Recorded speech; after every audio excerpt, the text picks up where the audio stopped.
Alleloia. De amin'ny fifenena lehibe indray raha lasana bavamalala miaona amintsika amin'izao fotoana izao a. De faly indray ny tenako a miaona aminao eto amin'ity androany ity a. De tonoina amintsika tsirairay avy ny fiadanan'ny tompony a hanapaka anatsika tsirairay avy a izay tratrantsika eto a amin'ity androany ity. De faly be aho mahita anao a. De miarahaba anao tonga soa aman-tsara. De ho tahian'Andriamanitra anie a isika tsirairay avy. Raha androany vao tonga eto de faly be aho mahita anao a. De raisina tanandroa ianao a. De tonga soa ianao a ary de marety hatramin'ny farany fa hifampahery indray tsika eto androany fandaharana vavaka fimenina zay rahanao amin'ny fandaharana andramaka izao a. Ny aky media, ny aky radio a. Mpikambana ato anaty vavaka fianbenana indrindra ny groupe zay maharesy zay miaraka aminay a isan'andro a manotototsy an'izao fandaharana zao de fiadanan'ny tompony eo amintsika tsirairay avy. De mahay resy tsika rehetrarehetra.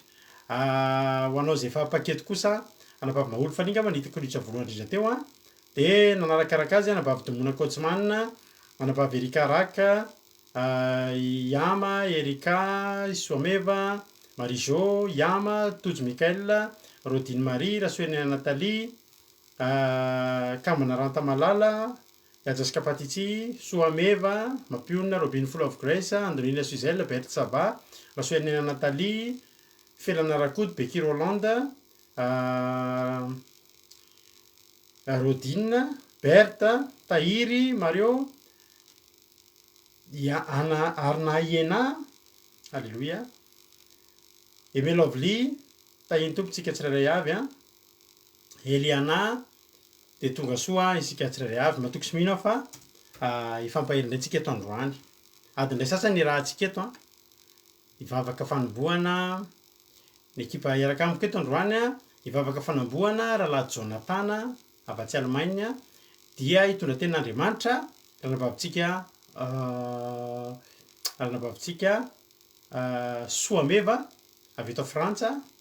De hivavaka firenena ranabavy Andonina Suzel avy any Suisse. Fa ao anatin'izay koa de hijoro vavolombelona eto androany a ranabavy Rolia avy any Allemagne sy ranabavy Maolo Falia avy eto Frantsa.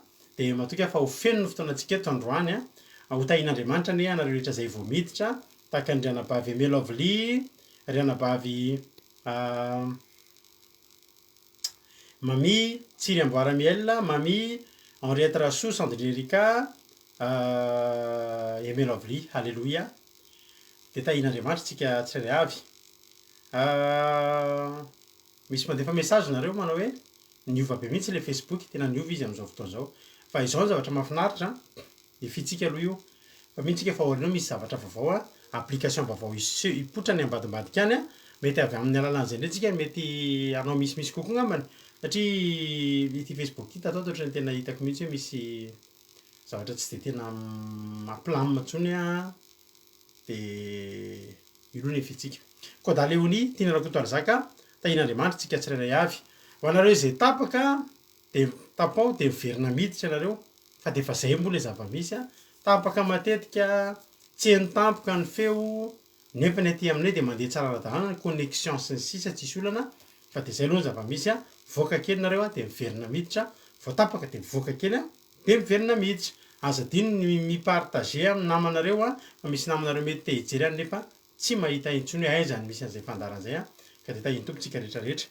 Mahare zary tsika rehetrarehetra. Hifampahery-tsika androany. Matoka fa tsy taka ny idiranao teto a no ivoahanao eto a amin'ity androany ity. Androany a rahalahintsika Jonathan no hivavaka ho an'ny firenena. Momba ny vue miena de tena miena be ny vue. Matoka le vue miena de zao ohatry ny aviany mihitsy. Raisinareo fotsiny zao a. Teo zao tsika raha nandinika ho anareo zay nandinika zao a. 8 vue tsika tamin'ny vao nanomboka teo. Nefa ianareo nanao tahiny tompo sy nanao fiadanan'i Jesosy sy ny sisa efa ho 12 a. Efa ho 13 a niakatra 12 de 9 ihany ny ataony. De tsy de normal le hoe 1 tsika amin'izao tsika miteny zao. Fa zao misy zavatra tranga mahavariana fa tsy olana raha teo zany. Rehefa mahita ianao a de isaorantsika an'Andriamanitra izany zavatra rehetrarehetra zany. Zay no ela. Andao tsika hivavaka ho an'ny fandaharantsika. Kotre kamaradin'i Jesosy tahiny tompo. Soanirina Razay Arsoa tahiny Jesosy. Alléluia. Mahafinaritra nabavy Soanirina Razay Arsoa fa izy io dia avy lavitra be. Any Madagasikara izy io ary raha ny tena marina tokony tsisy connexion izy io. fa noho ny etaeta dia tonga eto foana izy miaraka amintsika ary misy connexion ara-dalàna dia tahiny tompontsika tsirairay avy ianareo izay manana zavatra ohatry ny hoe anomalia any ambadimbadika any a dia mba zarao eto amin'ny olona eto sao dia mba manampy ny olona hoe tapaka dia tsy naheno feo dia inona nataonareo a ahafahantsika mifanampy ao anatin'izany mahery zary tsika rehetra ndao ary tsika hivavaka ho an'ny fandarana ampidintsika ny rahalahintsika Jonathan avy any Allemagne izy no hivavaka ho an'ny fandarana tay tompo rahalahy Jonathan anao fitenenana dia mbola faly manona fiadanany tompo amintsika tsiraray avy amin'izao alina mangina izao a dia hiaraka hivavaka ary tsika miatraka ny fotoam-bavaka eo am-pilatanan'Andriamanitra. Jesosy tsara indrindra, mbola tsy mitsahatra ny midera mankalaza manome voninahitra anao zay Jesosy satria miendrika an'izany ianao, miendrika an'izany ny anaranao masina tompo ka izany mbola ankalazainy anao, hitsaokany ny anaranao Jesosy a. Saotra anao zay ny amin'ny soa izay nomenao tamin'ity androandroany ity fa mbola afaka miatrika an'izao fotoam-bavaka izao indray zay. Mety misy olona Jesosy naniry a hoe mba hanaraka an'izao fotoam-bavaka izao nefa tsy tratra an'izao ora sy taon'izao intsony fa zay rehetra Jesosy dia mbola anisan'olona nofidianao zay ary ny teninao Jesosy dia milaza hoe tsy anareo ny fidy aho fa izany fidy anareo dia anisan'ny nofidianao Jesosy zay reto dia isaorany ainanao zany Jesosy fa tena tia anay tokoa ianao a dia mankalazany amin'izany fitiavana lehibe izany tompo tsara indrindra dia mbola mifono eo anatrehanao foana koa Jesosy zay ny amin'ny zavatra izay nataonay Jesosy a. Raha vao mipozaka Jesosy ny masoandro dia ny anotany eo an-tsainay dia izany Jesosy ny angatany famindram-po avy aminao amin'izao lamangina izao.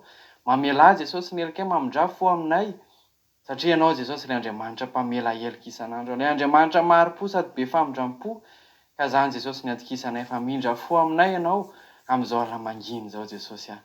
Dia raha natrika an'izao fotoam-bavaka izao zay dia mangataka ilay fanahy masina izay amenao anay tsiraray avy. Ao ny mpanomponao izay hitondra an'izany teny izany dia ianao ny ianao ny teny ao am-bavany, ianao mihitsy Jesosy ny ampiteny azy fa ho fitaovana fotsiny izy. Ao Jesosy pasteur raha melabelatra an'izany ten'Andriamanitra izany koa dia fanahy masinao ny ampiteny anazy Jesosy a.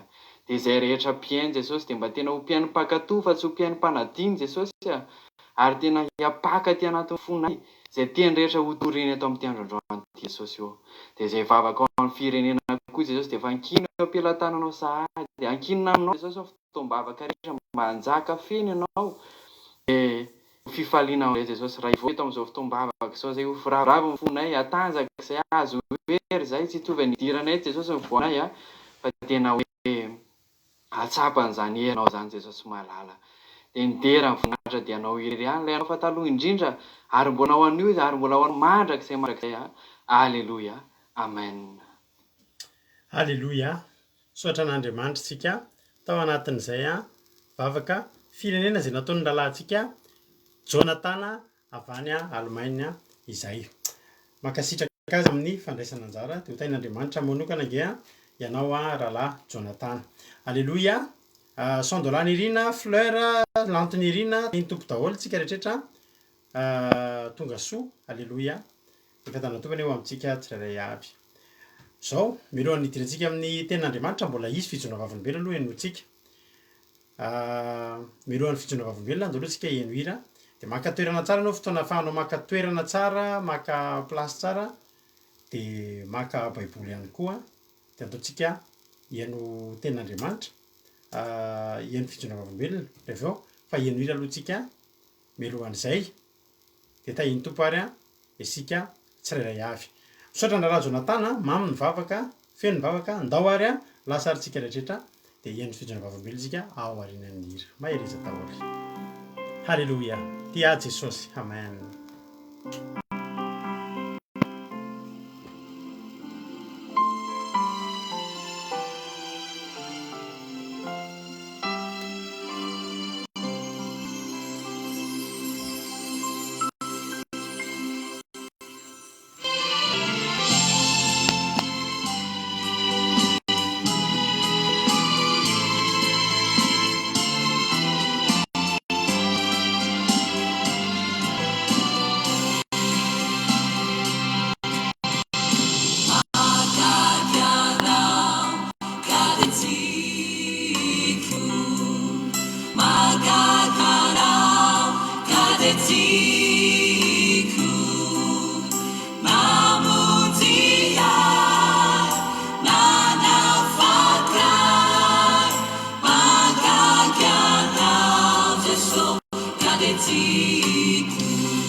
tenena mahero Jesosy ka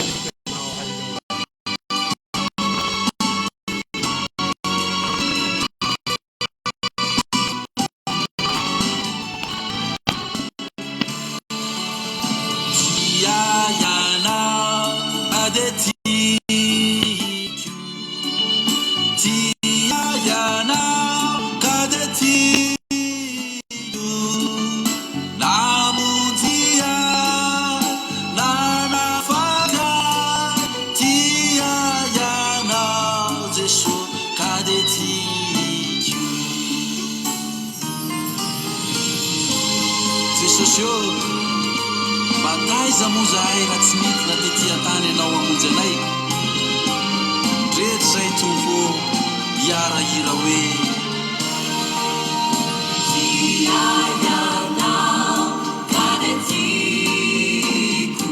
ataovy mafy raha lasa nabavy tena tianao any Jesosy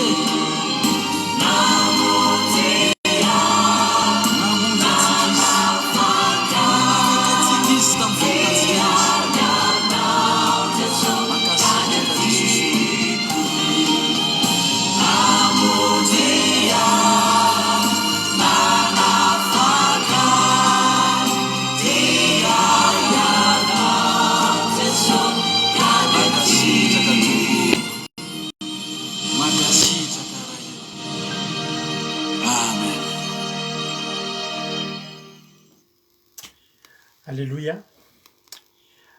Tapatapaka tena tapatapaka tapatapaka nefa mahavarina amin'ilay izy dia tsy ny connexion aty amintsika dia tena tsy maninona. Alléluia. Mety tsara ohatry isan'andro tsisy fiovana zany fa dia tapatapaka ialana tsiny ary araka ny teko anareo mahavarina foana ny zavatra mitranga fa raha teo tsika efa mivonona amin'izany foana ho avy ary fotoana tena ho atapahany tanteraka fa tsy maninona nefa izany. Io tsy ny Facebook no itokisantsika, tsy ny fotsika hoe io no ahafahantsika mifandray aloha hatreto dia io no iainantsika. Mety mbola tapatapaka zany any aminareo zao ahoana ny fahainonareo anahako miteny zao satria tsika mantsy zao hiaino fijona vavolombelona zao tsika dia raha hiaino fijona vavolombelona tsika dia tena tiako nefany hoe tsisy tapatapaka mihitsy ilay izy dia amin'izay mandre tsara daholo. Ahoana ny fahainonareo anahy zao amin'izao tsika miteny zao?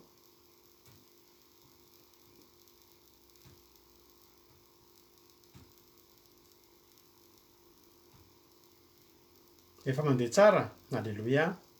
Zay zao fa mandeha tsara indray. Tahiny tompo ranabavy Linda, ranabavy Yama, ranabavy iza mbola sy narabaiko teo. Iasina ranay Varsan zay indray vao hita teto. Alléluia. Tahiny tompo. Andrina Suzelle, tahiny Jesosy.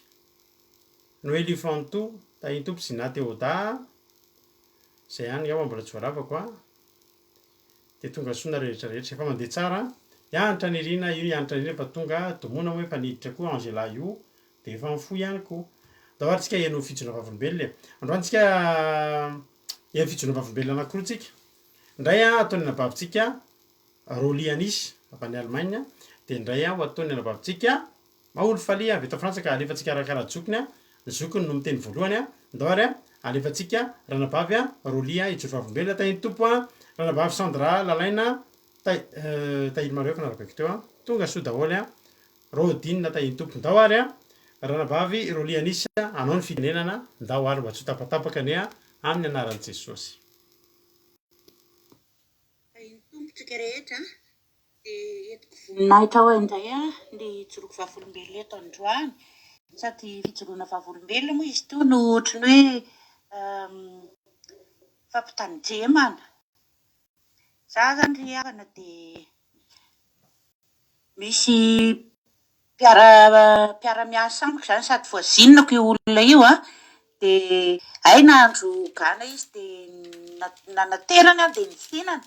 Rehefa avy nihinana ilay izy ary havana dia ohatran'ny mbola tsy naninona fa rehefa avy eo dia lasa ohatran'ny tonga dia nalolohy be atay amin'ny doha dia fanina be dia tsy haiko hoe ahoana. Dia nanontany anazy dia tadidiko tapoka hoe hay sao dia gana tokoa raha ilay teo.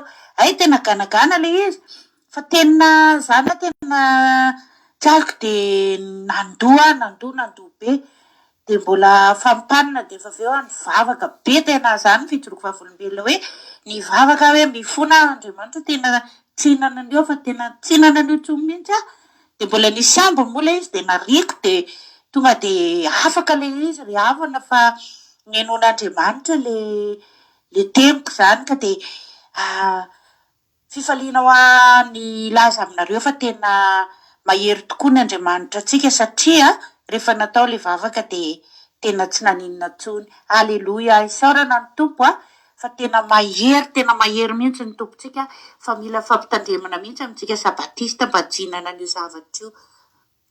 Amen.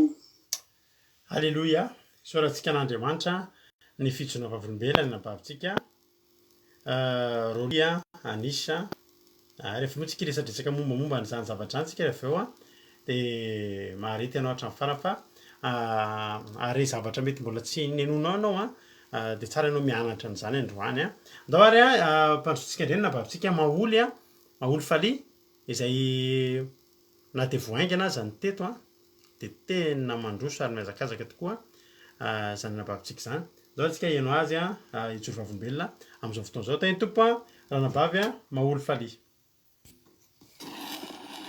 Amin'ny fanetretena lehibe no hijoroako vavolombelona amintsika rehetra eto a nahatongavako teto amin'ny andramoka iza ao izay tariny pasteur Rado Rakotosalama Mivady izay fitoam-bavaka rahantsika isan'andro ity.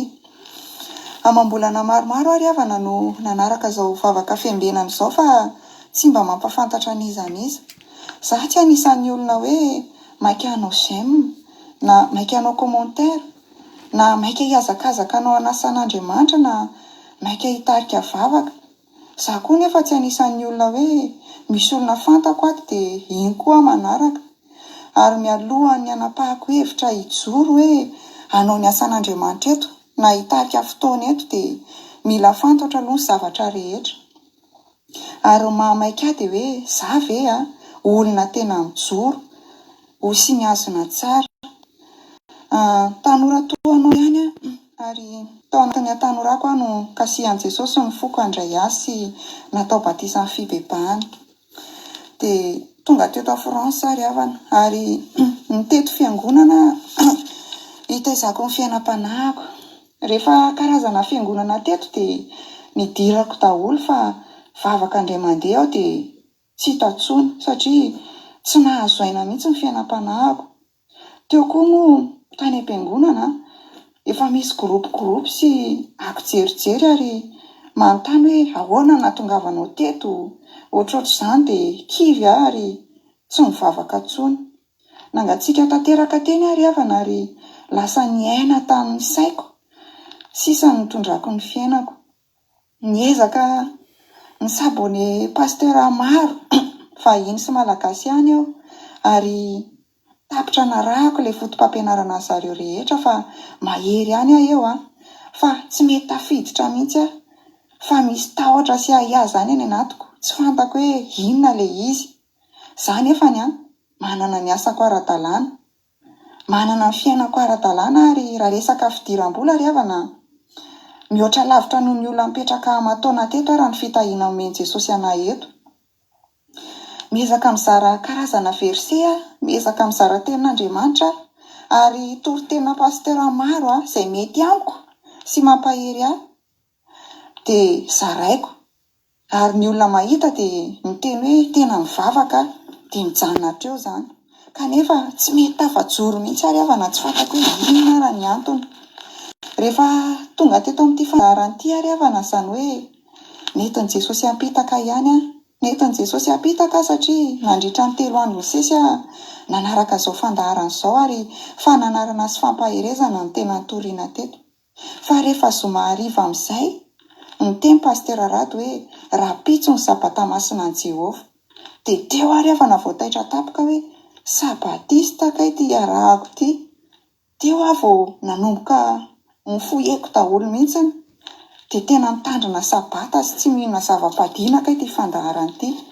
Misy fotoana ihany taloha niresahana an'ity fandaharana ity fony izaho petraka tamin'ny olona nandray ahy teto a France.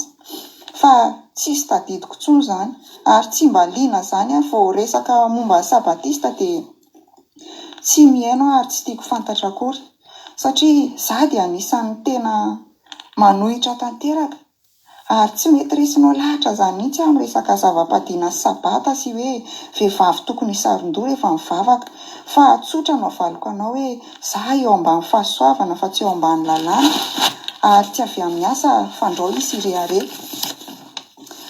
Dia nandritra an'izay ry havana teto amin'ity fandaharana ity anisan'ny tena nahakasika be ahy, anisan'ny tena nahatoritory fo ahy ary tsy mbola nanao-dranomasy izany mihitsy aho. Ary teto amin'ity fampianarana ity koa no anisan'ny nampifo be ahy ary namerina tanteraka tamin'ny fitiavana voalohany. Tsy mety tafandromandro mihitsy ny fiainam-panahiko ary an-dranomasy foana no nameny fiainako teny an-dalana rehetra teny, any anaty métro, any anaty train. Tsy androko izay hampahalina ny andro enoko indray ny fampianarana teto. Kanefa no ilay izy sabatista dia tsy tiako fotsiny tsotro izao ary mivavaka tamin'izay hoe Jesosy tena tiako io fandaharana io fa no ilay izy sabatista dia tsy mety amiko ary tsy resy lahatra indray aho. Fa nisy feony bitsika tany anatiko tany hoe arao ihany eno ihany dia nanaiky ary havana hoe hanandrana, nanomboka hoe ao arany hipetraka hiaino dia hanandrana. Fa arakaraka ny anarahako vao maika tafiditra be ao amin'ny fanatrehan'Andriamanitra ary tena tsapako ilay amamin'ny fitiavana lalina fanompoana Jesosy izany. Tena feno fiadanana tanteraka tato anatiko. Vitsy tena vitsy ny fahafantarako an'izany hoe sabatista izany fa vao maheno hoe sabatista dia tsy mihina kisoa, tsy manao pataloha, izay fotsiny ny fahalalako an'izany sy mivavaka sabata. Dia nitato an-tsaiko hoe fampianarana diso izany, tsy izy izany.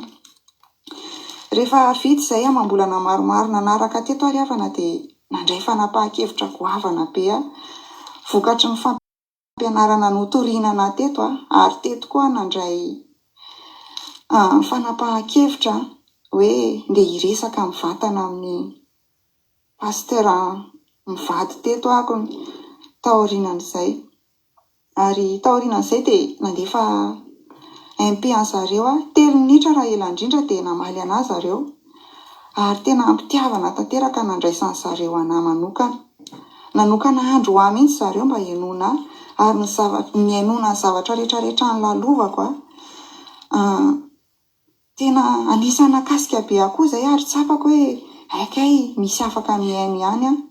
Nisy fiangonana ihany ry havana sabatista teto a France nalehako sy nampafantatra ny resaka finoana. Notoriana tamiko ny zava-padina sy ny sabata fa tsy mety resy lahatra mihitsy satria tsy tao anaty fitiavana no notoriana ilay izy fa tao anaty fanilikiliana, tao anaty fanavakavahana ary fitsaratsarana ary vao maika ary izany no nampiko mitateraka anahy. Ny kio mitateraka ary havana vokatry ny ratrapo izay nilalovako nandritra izay. Ary raha vao resaka hoe olona vavaka sabata dia fankahalana no asetriko voalohany. Rehefa tonga teto amin'ny andranokaiza ao nefany dia hafa tanteraka izany. Nandefasany zareo fampianarana manokana ary teto apototry ny baiboly mihitsy no nanaraka tsara daholo indrindra fa taty amin'ny testameta vaovao. Fa kay vao fitaka tanteraka hatramin'izay fa tsy afaka sarahana kay ry havana ny didin'Andriamanitra sy ny finoana an'i Jesosy. Ary anisan'ny tena nampifo be ahy ity teny ity hoe indro ny faharetan'ny olona masina dia izay mitandrina ny didin'Andriamanitra sy ny finoana an'i Jesosy. Ary narefeo avy tany an-danitra nanao hoe soraty sambatra izay maty ao amin'ny tompo dia hatramin'izao eno ny fanahy fa tsahatra amin'izay ny sasarana izy ary ny asany manaraka azy.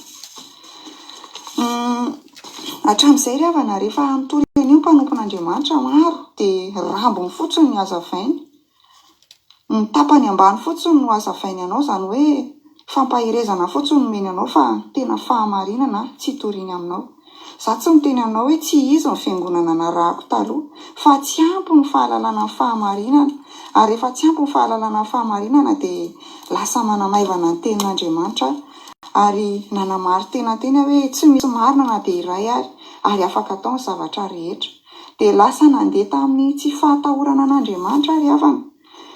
Dia rehefa tonga tato aho dia nanapa-kevitra tanteraka hoe eny ary fa manaika ny ankatoa ary aika teo amin'ny fankatoavana ny tena tsy ampy tato anatiko.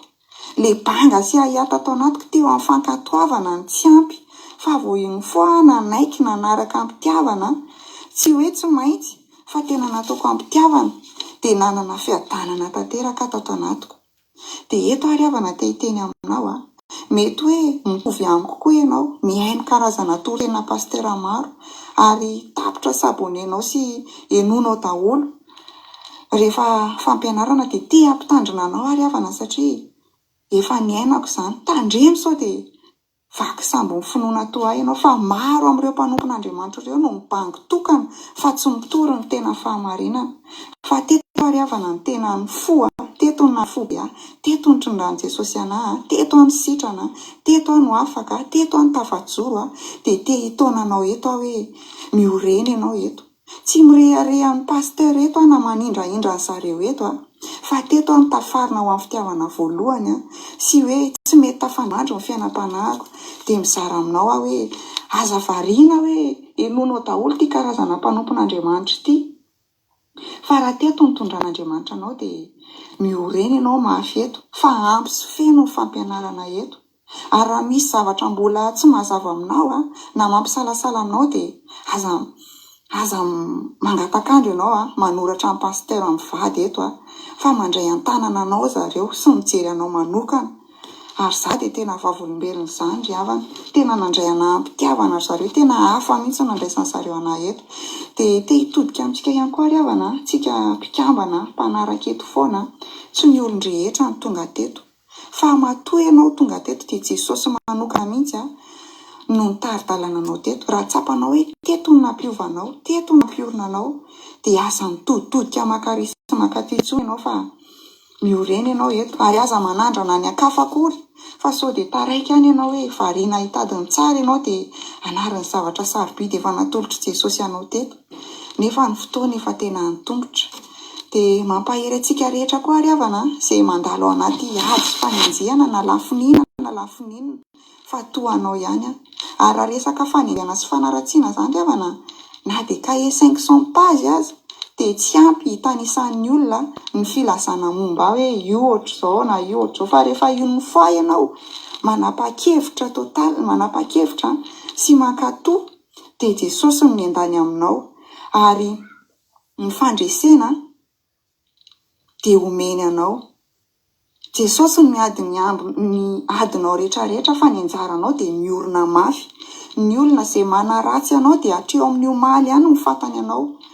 Ninona zavatra niainanao, ninona momba anao dia hatreo amin'ny taloha ihany no fahafantarany anao. Fa raha anio ianao manapa-kevitra, raha anio ianao manaiky sy mankatoa miorina dia miova ny zavatra rehetra. Ary tsy hanananizaniza fahefanantsony aminao fa Jesosy no miady ho anao fa ianao miorena ao amin'ny Jesosy. Dia izay havana fijoroana vavolombelona dia amin'ny Jesosy rehetra voninahitra. Amen. Halleluja. Amin'aly halleluja. Amin'aly izy ohatran'ny fijoroana vavolombelona fotsiny fa ohatra efa te hitsika izany amin'ny teny manao hoe nahazo mpitoroteny vaovao indray tsika. Halleloia. Ao na fahinonareo lisy tsy ohatran'ny hoe efa toroteny ve zany ray valam-bahalala. Voalohany indrindra aloha raisina ny fankasitrahanareo fa tsika tsy manindrandrindra olombelona eto fa manindrahindra an'Andriamanitra. Halleloia. Dia misaotra anareo koa nefa amin'ny teny mamy. Halleloia. Fa toroteny tsy ho ela nareo dia hahay toroteny zany Bavamaholo zany raha fahinoko an'izany ohatrany tsy ho ela dia efa hiainga zany raha maheno an'izany tsika dia maheno hoe ohatrany tsy fijona vavolombelona fotsiny zany fa tena voabangony voafehany voalaza ny zavatra rehetra. Misaotra anao raha Bavamaholo dia misaotra anao Bavaroly fa mbola hihaino toroteny koa tsika ary ao aorianan'ny toroteny vao amelabelatra ny rehetrarehetra iresadresaka momba an'izany zavatra rehetrarehetra zany fa andao aloha tsika tongotsika dia hiditra amin'ny tenin'Andriamanitra ary mino efa aminao baibolinao marina tokoa zany. Mahafinaritra be anay tahaka ny Bavamaholo io olona tsy taitaitra. Misy olona zay mitovy be amin'izy io teto taloha fa tsy eto intsony izy izao. Tena mitovy. Tena misy itovizana be mihitsy izy roa. Dia tena marina moa zany raha misy lasa eo dia efa voasolo indray dia mitovy mihitsy ny Bavamaholo izy tsy olona taitaitra hoe sady zao miveriny izay teny tamiko izay androso herinandro izy indray efa ela izy nanaraka dia nandinika izy aloha. Izy tsy tonga dia hoe fa nandinika izy aloha. Resy lahatra tanteraka izy izay izy vao androso. Halleloia. Mahafinaritra zany dia mahita hatramin'ny farany raha Bavamaholo izay faly miaraka aminao eto ary aza matahotra ianao toanao rery fa ho an'ny olona rehetrarehetra. Ity fandaharantsika ity dia izao misokatra ho an'ny olona rehetra. Misokatra ho an'ny karazan'olona rehetrarehetra.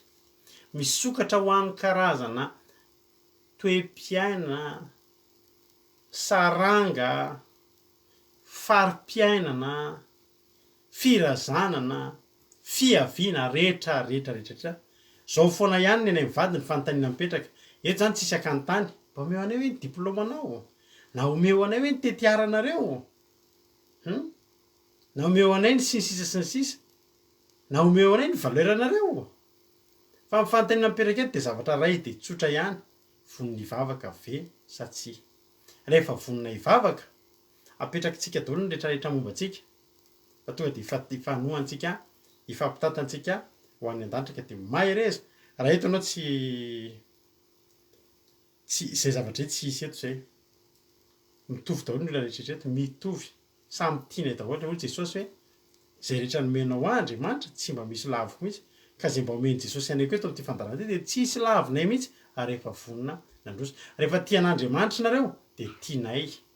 Rehefa tiany Jesosy torianay nareo dia tianay koa ianareo raha lasana bavinay. Tahiny tompo ary tsika rehetra. Eno toroteny avy hatrany ary tsika miaraka amin'ny Bavy Soameva dia velona eto ary rehefa avy eo ho voninahitran'Andriamanitra. Ndao ary tahiny tompo rana Bavy Soameva anao ny fitenenana. Halleloia.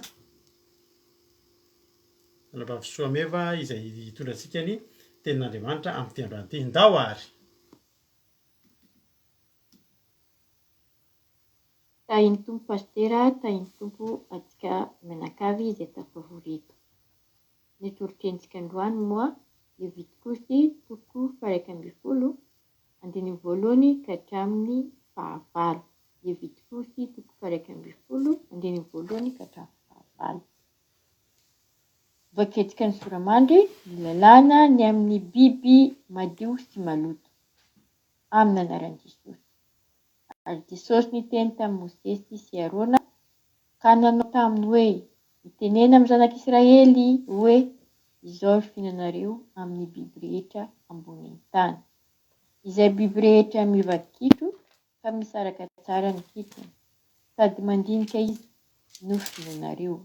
Kanefa amin'izay mandinika sy mivakitro dia izao kosa no tsy fihinanareo. Ny rameva satria mandinika ihany izy nefa tsy mba mivaky kitro. Maloto aminareo izy. Ary ny iraka satria mandinika ihany izy nefa tsy mba mivaky kitro. Maloto aminareo izy. Ary ny rabitro satria mandinika ihany izy nefa tsy mba miva-kitro maloto aminareo izy. Ary ny kisoa satria miva-kitro ihany izy ka misaraka tsara ny kitrony nefa tsy mba mandinika izy maloto aminareo izy. Ny henan'ireny tsy ho fihinanareo ary ny fatony tsy ho kasianareo akory. Zava-maloto aminareo ireo. Amen. Ny tena ambarantsika eto androany moa pastera dia momba ny biby maloto sy ny biby madio. Ny tenan'izany Andriamanitra tamin'ny zanak'Israely. Ny afatra zany nampitainy Mosesy sy Arona tamin'ny zanak'Israely tamin'ilay biby tsy fihinana, tamin'ilay biby madio sy maloto. Izy ity moa ry havana nanomboka tany amin'ny raha jerentsika ny tantara, nanomboka tany amin'ny Adama sy Eva efa nisy ny safidy izay napetraka Andriamanitra. Izany hoe nisy voankazo voarara teo fa nitenin'Andriamanitra hoe tsy azonareo hohanina io. Nefa kosa tsy nofefen'Andriamanitra izany, tsy nataony fefy teo amin'ilay biby azafady, tsy nataony fefy teo amin'ny voankazo tsy azo hohanina. Andriamanitra tsy mba manery olona zany ry hava-malala. Andriamanitra tsy mba manome fepetra hoe tsy azo atao na mety atao, fa izy dia miteny fotsiny ihany.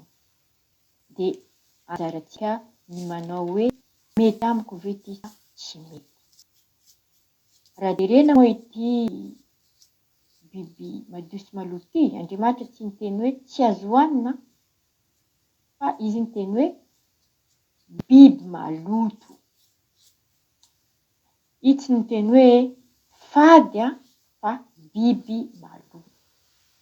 Antsika zao mitarimy alika, antsika mitarimy saka, biby maloto reny satria tsy azo, biby maloto reny nefa antsika mitarimy nefa izy tsy hoantsika. Dia ny resaka tiany Andriamanitra eto ambara ho an'ny zanak'Israely moa ry havana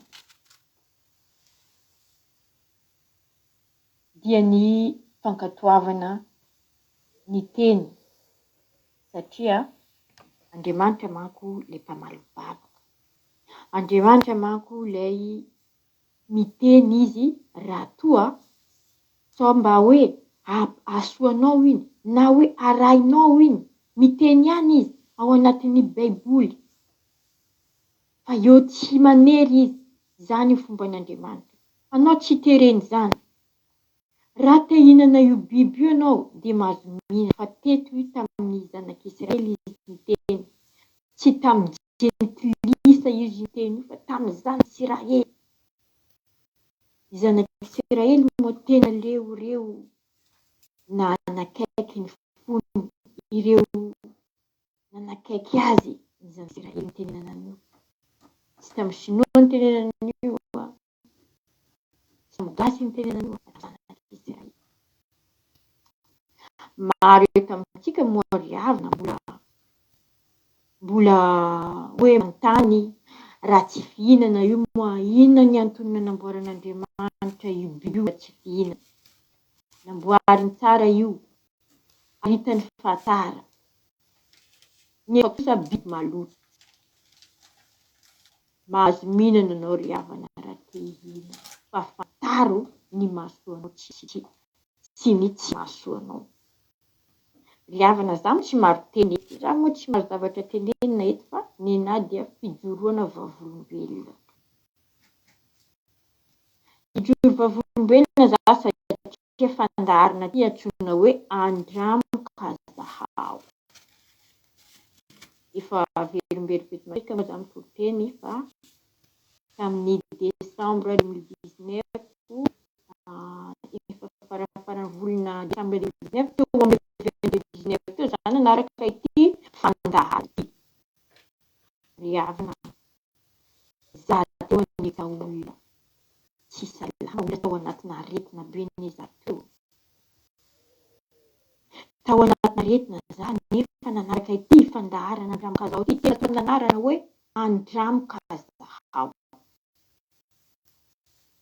Itenterifa tenana hoe aza mihinana kisoa izy anatin'ny 3 volana. Fa raha tsy miova anao izy dia labaraka aho. Ary vonona tsara tamin'izany za anala braka nyity paster ty zaho a. Za nefa olona voahiditra nanaraka fandaharana io. Tena olona narary za teo raha malala mampiditra lio isan'andro isam-bolana indraindray. Avy ampidirina ny lio a dia tsy hita iny après une semaine, tsy hita iny a après un mois. Nefa Jesosy nitarika teto amin'ny fandaharana andramoka zao dia nandramiko mihitsy ny hoe hifady biby hena kisoa fotsiny ny tenenin'ny pastera. Nefa taloha za ry havana mihina henan-kisoa io dia marary any amin'ny urgence ny hafarana. Dia mbola hohanina foana ny henan-kisoa. Taloha za mihinana kisoa io mangamanga na dolidolo ny vatako rehefa manontolo iny. Raha vao mihinana zavatra matavitavy reny, mihinana voanio, mihinana menaka be a, mangana be mangamangana ny vatana rehetra. Ary rehefa tamin'izany koa tsy mihinana na biby avy an'an-dranomasina aza. Tsy hohaniko mihitsy ny reny trondro reny a, tsy hohaniko mihitsy reny zavatra rehetra reny, ny makamba, ny langouste, efa tsy hohanina mihitsy ireny satria raha vao mahazo an'ireny dia mirofodrofotra be ny vatana manontolo, ny maso rehetra, ny molotra rehetra mirofodrofotra. Ka noho ny fadianako kisoa za ry havana, tsy fantako tanatin'ny 2 volana dia efa niova ny tenako rehetra. Ny tanako teo ry havana mavo be, ny masoko mavo be, za tareko dia mangana satria tsy ampy raha. Nefa noho ny fady io zaho a dia niova tao anatin'ny 2 volana teo anatin'ny mois de janvier efa niova ny tenako. Ny tanako rehetra efa nanjary rose be a, dia tena gaga aloha za dia mijery taratra za isa-maraina. Ny masoko dia niova nanjary fotsifotsy be tahaka ny mason'olona rehetra ho aho. Ry havana, io ny biby maloto zany anika tsy mety. Hitako tsara zany fa nandramako teo amin'ny fiainako. Mitondra tsy fahasalamana, mitondra aretina io ry havana.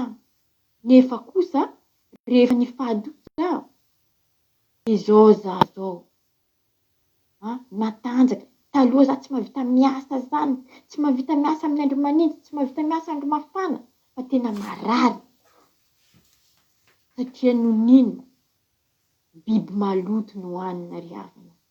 Ka noho nijanona biby maloto io dia niova nahazo fahasalamana. Izao za dia mirehareha na ny spesialista aza dia manao hoe félicitation isan'andro amiko satria miova dia miova za. Tamin'ny voalohany za isam-bolana mandeha amin'ny docteur spesialista. Dia nanomboka ny mois de 2020 janvier 2020 mandeha isaka 3 volana. Dia nivoahany mandeha isaka 6 volana. Dia nivoahany mandeha isaka 6 volana. Dia izao ry havana tena najanona ny fanafody rehetra. Fa eo ambony fahasalamana, eo ambony fahasalamana rehetra satria nitandrina ary nanamasin-tena. Maninona moa raha hoe indesintsika amin'ny fahindrena sy fahalalana ity hoe fifadiana biby maloto ity. Ndao ry havana mba hampitombo fanahy antsika koa io. Za ry havana tsy olona tsy mamehy baiboly, olona tsy mpamaky baiboly taloha fa tao anatiny fahotana, tsy malala baiboly, tsy malala fivavahana. Nefa zao za afaka nitoro tena. Noho n'inona zany? Famasiana tena. maninona tsy manao maninona tsy nanao maninona moa za tsy nanao ny teo aloha ihany satria hitako ny sovana nanandry na zaka nahita ry havana hoy teny hoe andramoka zao fa tsara diova dia izay zany ry havana ny afatra izay entiko eto aminareo fa za tsy maro resaka tsy maro teny fa dia manainga antsika rehetra mba hakatoy ny tenin'Andriamanitra mba hakatoy ny lalan'Andriamanitra mba ho voavondra antsika ry havana. Aoka Diovan'Andriamanitra ny hitantsika tsirairay avy ny fiadanana ho amintsika tsirairay avy fa ny voninahitra ny eo an'Andriamanitra irery ihany. Misaotra Tompo, misaotra Jesosy Tompon'ny Sabato. Alleluia. Amen. Alleluia. Misaotra betsaka. Alleluia. Isaorantsika ranabavintsika soa meva tao anatin'izany tenin'Andriamanitra. Tsy maro teny aho hozy izy. Fa ny azy toa dia zavatra notsapain'ny tanany ny tantarainy. Tena mahafinaritra be anahy daholo ny fomba niteneny an'ilay zavatra rehetra teo. Misaotra anazy tsika. Mpitoro teny. Alleluia. Misaotra ranabavy soameva. Tao aorianan'ny fanosorana dia mbola veliko foana ny teniko. Fa tena renay izay mpitahika eto fandaharana miaraka aminareo isan'andro, mahita anareo isan'andro fa mitombo miakatra ny fahamatorana amin'ny tenin'Andriamanitra, miakatra ny fahalalana ny tenin'Andriamanitra, mitombo ny ositra sorantsika Jesosy. Alleluia. Sorantsika ny fanamasina izay nanositra tamin'ny herin'ny sabata lasa teo. Misaotra betsaka.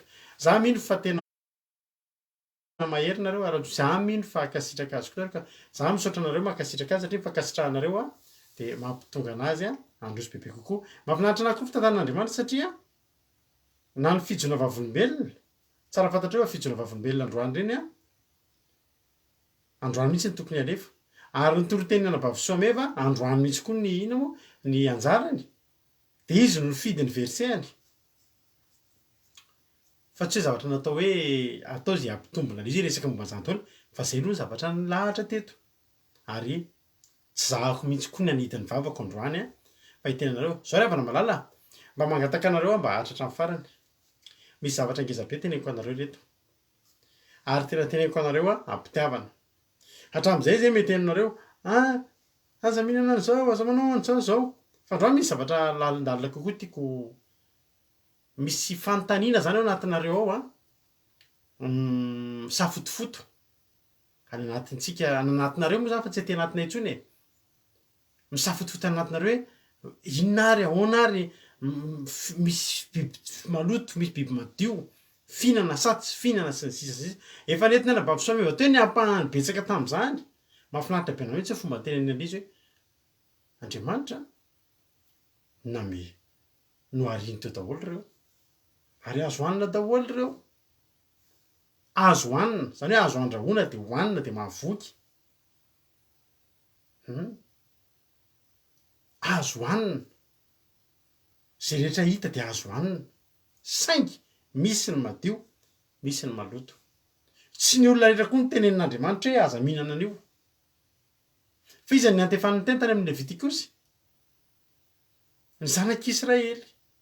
Tiako be mihitsy ny teny anabavy soameva misaotra anabavy soameva hoe tsy sinoa ny teneniny an'io,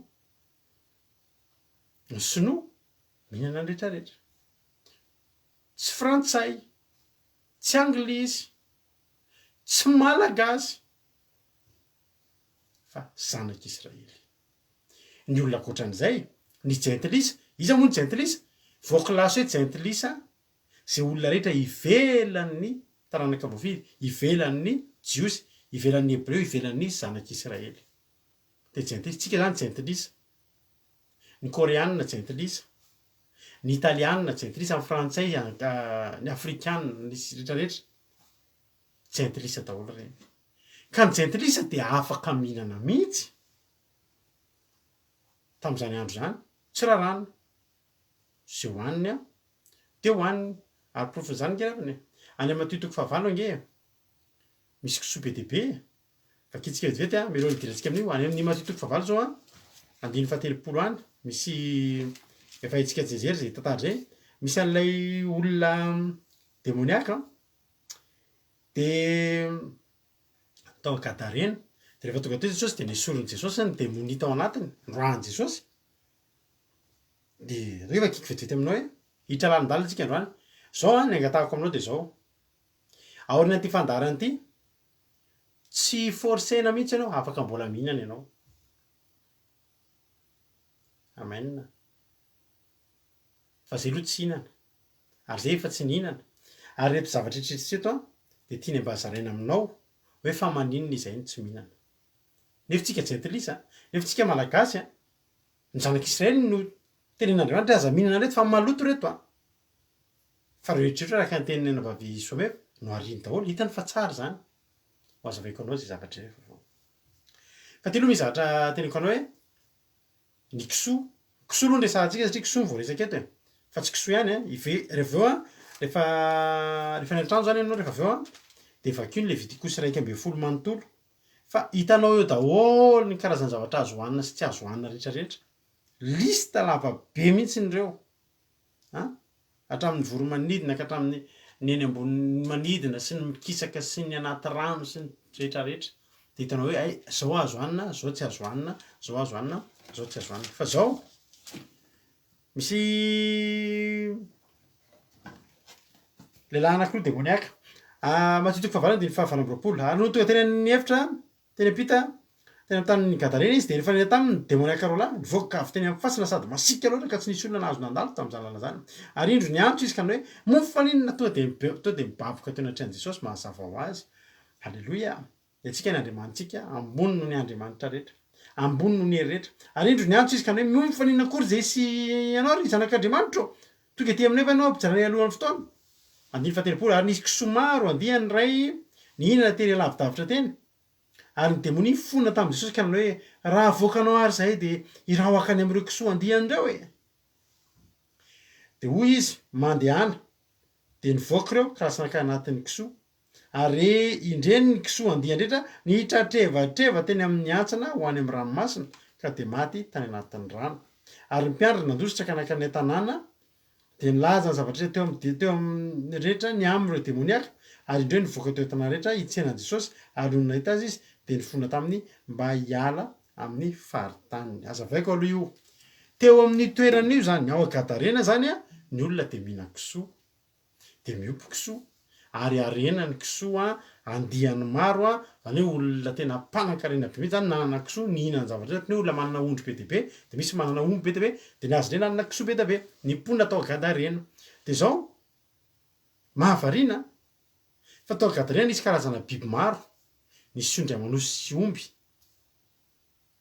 fa nisy kisoa ihany koa fa ny zavatra mahavariana rehefa ivoaka reto devoly reto de zao zavatra nyteneniny alao zay mba ho any anatin'le kisoa tsy niteny izy hoe alao zay mba ho ary amin'le omby ary anatin'ny kijanany rabe kijana na hoe alao zay mba ho any anatin'le ondry mihinana ary amin'ny fihinanan'ny bilin'ny Davida ohatra ka azo atao nge azo devoly atao nge zany fa ny zavatra mbanangatahany alao zay ozy izy a raha voakanao zay de irao zay akany amin'ireo kisoa andiandreo de inona nataon'i Jesosy ndana rozy Jesosy fa maninona nataon'i Jesosy andana tsy fantatry Jesosy fa zavatra miaraka ireo ny devoly tsy tia toerana madio zany ny devoly tsy tia zavatra madio zany de fantany toerana tokony isy azy de lasa izy natany akany amin'le kisoa de rina zavatra traka le kisoa nihinana tsara ara-dalàna teo a nisy fanaratsy mbola nampina fanaratsy koa satria fanaratsy ny alavy tan'le olona de nitratrevatrevana n'inona nandeha nianjera tany anaty ranomasina maty daholo toy izy ny olona hoe ny devoly zany hoe fa lasa anatin'le kisoa maty tamin'ireny eny e ny devoly aloha tsy maty iny fanahy fa rehefa tonga tao anatin'le kisoa izy de naninona netiny nandeha maty reny tsy tonga raha tsy andravatra indringana sy amono de lasa nitratrevatreva tany inona tonga ny olona reti ny azakazakana de nitsenan'i Jesosy ny fona izy a mba hiala teo amin'ny faritany satria ny antony de zao Jesosy rehefa tonga fantany zavatra tokony hopitehana nahatsiaro maty antoka ny olona tao Gadarena satria ho betsaka ny demoniaka mety andeha ho any amin'ny kisoa dia hopotika ny fidiram-bolany sy ny fihinanany sy ny arenany. Ny angataka zao an-tany ianao mandeha Jesosy, alohan'zareo Jesosy mandeha toy izay sanatria izy sy andihana kisoa hafa indray hitratrevatrevana anaty rano. Zay aloha ny amin'iny. Zay aloha zany ny amin'iny. Zany hoe misy olona mihinana ny kisoa. Misy olona tena manana arena mihitsy ny kisoa. Dia tsy olana amin'Andriamanitra zany. Satria ireo olona ireo tsy zanak'Israely. Fa ny zanak'Israely tena nasaroten'Andriamanitra hoe aza mihinana andreo. Fa reto avy mifihinana hozy izy Andriamanitra dia niteneniny teo Levitikos 21. Hozy izy. Ary Jehova niteny tamin'ny Mosesy sy Arona ka nanao hoe ny soramandro dia ny lalàna ny amin'ny biby madio sy maloto. Misy madio dia misy maloto. Ary zany madio sy maloto zany dia efa tamin'ny andron'ny Noa dia efa nisy navahan'Andriamanitra. Any amin'ny Genesis 9, rehefa mamaky ianao ny amin'ny Noa sy ny safodrano dia any amin'ny andininy Genesis 7 azafady. Dia hoy Jehova taminao midira ao amin'ny samby fiara ianao sy ny ankohonanao rehetra satria ianao nitako fa maro ny anatrehako amin'izao olona miarabela aminao zao. Andininy faharoa amin'ny Genesis 7 andininy faharoa dia izao ny zavatra mitranga. Ny biby madio rehetra isan-karazany dia analao ao aminao fito avy lahy sy vavy. Ary ny biby tsy madio zany hoe ny maloto zany isan-karazany roa. Isan-karazany dia roa avy. Ny biby madio zany fito avy, ny biby maloto roa avy. Any dia efa tian'Andriamanitra ihena le izy. Any dia efa tian'Andriamanitra hoe apotra ny mahasamihafa nyreo zavatra anankiroa. Ajantsika ny amin'iny. Fa zao no tenen'Andriamanitra tamin'ny Mosesy sy Arona. Lazao izy ny zanak'Israely hoe izao ny fihinanareo amin'ny biby rehetra ambonin'ny tany. Izay biby rehetra mivaky kitro tsy misaraka tsara ny kitrony ka mandinika izy no fihinanareo. Kanefa fa izay mandinika ka tsy mivaky kitro dia izao kosa no tsy fihinanareo. Ny rameva tsy madio zany ireny na dia mivaky kitro satria mandinika izy fa tsy mivaky kitro. Maloto aminareo izy. Ary ny raka satria mandinika ihany izy nefa tsy mba mivaky kitro, maloto izy aminareo. Iraka zany daman na irakoïda hozy izy. Ny olona ohatrin'ny écureuil reny izy fa tsisy an'ilay rambo be any, ohatrin'ny biby ohatrin'ny hoe voalavo ngeza be. Raha antsika zay tsy mahafantatra. Miaina anaty lavabato izy indray ohatr'izany. Ny bitro koa biby maloto. Efa misy biby mahafatifaty kely ery milalao bitro, mbola azaveko anao zay rehefa avy eo. Ny rabitro mandinika azy izy nefa tsy mivaky kitro, maloto aminareo izy. Ary ny kisoa satria mivaky kitro ihany izy ka misaraka tsara ny kitrony nefa tsy mba mandinika izy, maloto aminareo izy. Ny henany reny tsy ho fihinanareo ary ny fatiny tsy ho kasihanareo akory, zava-maloto aminareo izy. Maninona hozy? Ny henany tsy ho fihinanareo, ny fatiny tsy ho kasihanareo akory ary zava-maloto aminareo. Zay zao na mandeha eny an-tsena na mikitika henan-kisoa rehefa nanomboka tsy nihina henan-kisoa tsy ataonay maloto. Tsy tiana hikasika anay akory ireny. Ny Andriamanitra eto no miteny. Hoy zany angaha ianao zanak'Israely voaviana, voamaly tsika sy afaky maly mitoriana an'iny. Fa noho ny amin'ny Jesosy, nahatonga antsika ho zanak'Andriamanitra. Na tsy zanak'Israely ary zany tsika. Fa voahainga antsika no nitory fa noho ny tamin'ny batisa no nandraisantsika an'ilay ositra mahazanak'Andriamanitra antsika. Mpiray lova amin'ny Kristy. Mpandova ny raintsika, halleloia, nahatonga antsika ho tahaka ny zanak'Israely ihany koa. Ka naty gasy ary sika. Rehefa kristianina ianao, matsapy ianao fa mpiray lova amin'ny Kristy tamin'ny alalan'ny ràn'ny Kristy dia ianao mandray ny tenanao amin'izay ho tahaka n'ilay taranaka voafidy. Halleloia. Dia tsy mihinana andreo tsika. Lista lava be eo, be dia be any misy hatramin'ny hoe ny anaty rano ny trondro misy vombony sy kirany no azo hohanina, na anaty ranomamy na anaty ranomasina, fa zay tsy misy kirany sy tsy misy sy vombony dia tsy azo hohanina. Ny trondro zany zao azontsika hohanina rehefa misy kirany izy ka misy vombony.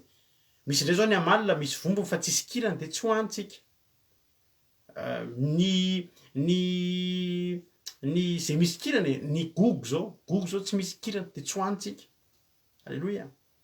Dia misy hatramin'ny resaka vorona eo, ny volotora, ny giba, ny ankoay, ny papango, ny voromahery, ny goaika isan-karazany, ny corbeau sy ny rehetrarehetra ireny zany tsy hohanintsika ny autruche, ny vorondrika reny, le vorondrika reny a, ny tsikitsika reny, le vano be reny a, le vorona fotsifotsy be eny amin'ny naty rano reny a, reny zany zao a tsy hohanintsika daholo. Ao lista rehetrarehetra ao a hatramin'ny zava-mandady sy ny zava-pikisaka dia misy a navahan'Andriamanitra ny madio sy ny maloto. Tsy hiditra lava be amin'iny tsika satria ho lany ny fotoana. Fa ity ny zavatra mangidikidiky be anareo androany a, misy efa miresaka momba an'io tsika dia misy zavatra efa miodikodina foana ao, efa ny ambahavan'ny olona mbola mihinana ny verset maromaro. Fa zao androany a, na dia efa misy fotoana miteny anjananareo foana zay, dia androany azavaiko ny teny sainareo. Alleloia. Dia ho azavain'ny fanamasina anie ny sainareo. Ohatra fotsiny a, misy verset anankiefatra reto matetika tonga ao anatin'ny vavan'ny olona. Rehefa miteny hoe tsy fihinana nge reto ny maloto nge reto ny reto avy ny kisoa sy ny sisa sy ny sisa. Dia tonga dia zao no tenen'ny olona matetika be a, zao no tenen'ny olona. Sady zareo tsy efa neno an'izao foana, na nareo ary miteny an'izany taloha, tsy izay miditra amin'ny vavan'ny olona e. Zay tsy izay miditra amin'ny vavan'ny olona fa izay mivoaka ny vavan'ny olona. Zay zavatra tenen'ny olona. Toy ny olona hoe tsy ilay miditra amin'ny vava ny mampaloto ny olona fa ilay mivoaka azy, dia ilay mivoaka azy ilay aty anatin'ny fo dia miteny ratsy, miteniteny foana. Fa ilay miditra amin'ny vava zany a, na kisoa, na crevette, na omby, na ondry, na osy, na voalavo, na saka, na alika, na bitro, dia tsisy olana. Dia zao ary jerisika vetivety izay tenin'Andriamanitra izay vetivety. Dia mba tiako ianao mandray naoty. Zao a, averiko. Aorian'ity fampianarana ity, hoy zay tsy maharesy lahatra za mbola hinana, dia minana any a. Fa raha ohatra ny ranabavy falia ianao, na ohatra n'ireo ankizy rehetrarehetra izao, za mivavaka ohatra an'ireo ianao, ohatra anay. Satria tenenanao rehefa hoe ohatra ny ahoana moa izay taloha. Zay nge raha fa natenenako anao e. Sao dia velonao foatra zao hatramin'izay nena. Za zao mihitsy ny olona mpanenjika olona tsy mihina kisoa fa teneniko anao. Enjehako sady aneniko, tena aneniko. Ary za taloha dia mahavariana fa tsisy afa-tsy hoe zavatra fihinako. Rehefa nidinihako ny baiboly avy eo, za tia kariavana taloha ny zavatra fihinako rehetrarehetra, tsisy afa-tsy zava-maloto. Za zao tsy tia akoho taloha. Fa niara voaren'ireo hoe loksa, henan-kisoa. Niara mbola taova kisoa io, haiko daholo Antananarivo ny hôtely, tena mahay mahandro an'io. Dia hinanako, efa tsy haiko ny mandalo eo ka tsy mihinana an'ireny taova kisoa. Fa zao tonga ny fotoana novonjեն'Andriamanitra tamin'izany androany mba iriko mba ho fotoananao koa androany. Raha antsika maky le teny teo no tiako valiana aminareo hoe tsy izay miditra amin'ny vavan'ny olona dia vakitsika ary izay teny izay. Rehefa miaraka ampifandarina andramoka izao ianao dia zao a, tsy mihinana ambolony ianao, tsy mihinana fehezanteny iray ianao fa voafitaka ianao, tsy manao banky tokana ozy anabavy maholofalia teo fa ianao a, hitanao tsara na dia Jesosy aza ray avana. Dia ahoana ny ten'Andriamanitra rehefa sabata Jesosy tonga amin'ny sinagoga dia maninona? Mamaky ny boky ny Isaia mpaminany. Inona moa dikan'izany? Jesosy a, na dia zanak'Andriamanitra aza dia mbola mamaky tenin'Andriamanitra, mbola mandinika tenin'Andriamanitra nefa zanak'Andriamanitra.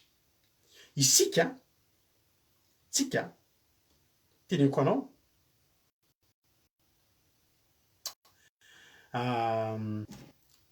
teneniko anao a, isika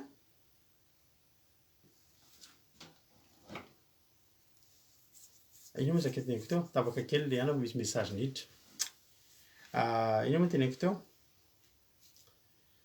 Alors tsy hamaky message nareo manjary very a. Ao amin'ny le hoe dia zao ny itsika.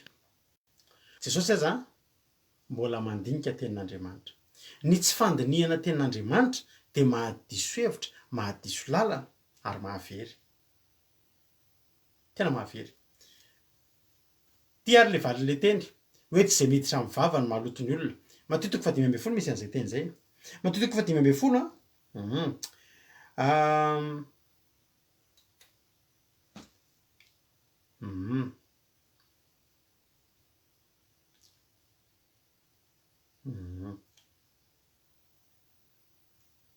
io. Mateo 5:10 misy zavatra ny fandilan'i Jesosy sy ny fariseo teto andininy voalohany. Dia nankeo amin'i Jesosy sy ny fariseo sy ny mpanorandalàna sasany avy tany Jesosy sareo maka ny hoe nahoana ny mpianatra ao no mandika ny fampianarana voatolotry ny razana fa tsy mba manasa tanana izy raha hihinan-kanina. Maninona hony? Tezitra zany ny fariseo. Fa maninona ny mpianatra hihinan-kanina nefa tsy misasa tanana? Ny jiosy dia manana tavy ao an-tokantrano dia misy tavy fisasana tanana. Fadin-drazana amin'ny jiosy zany misakafo tsy misasa tanana zany. Vao miditra ny jiosy dia afototra ny tanan'akanjo dia misasa tanana, sasana tsara hatreto a, sasana ny tanana, sasana dia sasana ny tarehy rehefa tonga ao an-trano. Rehefa isakafo ny jiosy dia manasa tanana. Tezitra ny fariseo fa ny mpianatra Jesosy tsy nanasa tanana. Dia nitenenina hoe nahoana ny mpianatra ao mandika ny fampianarana voatolotry ny razana fa tsy mba manasa tanana izy raha hihinan-kanina.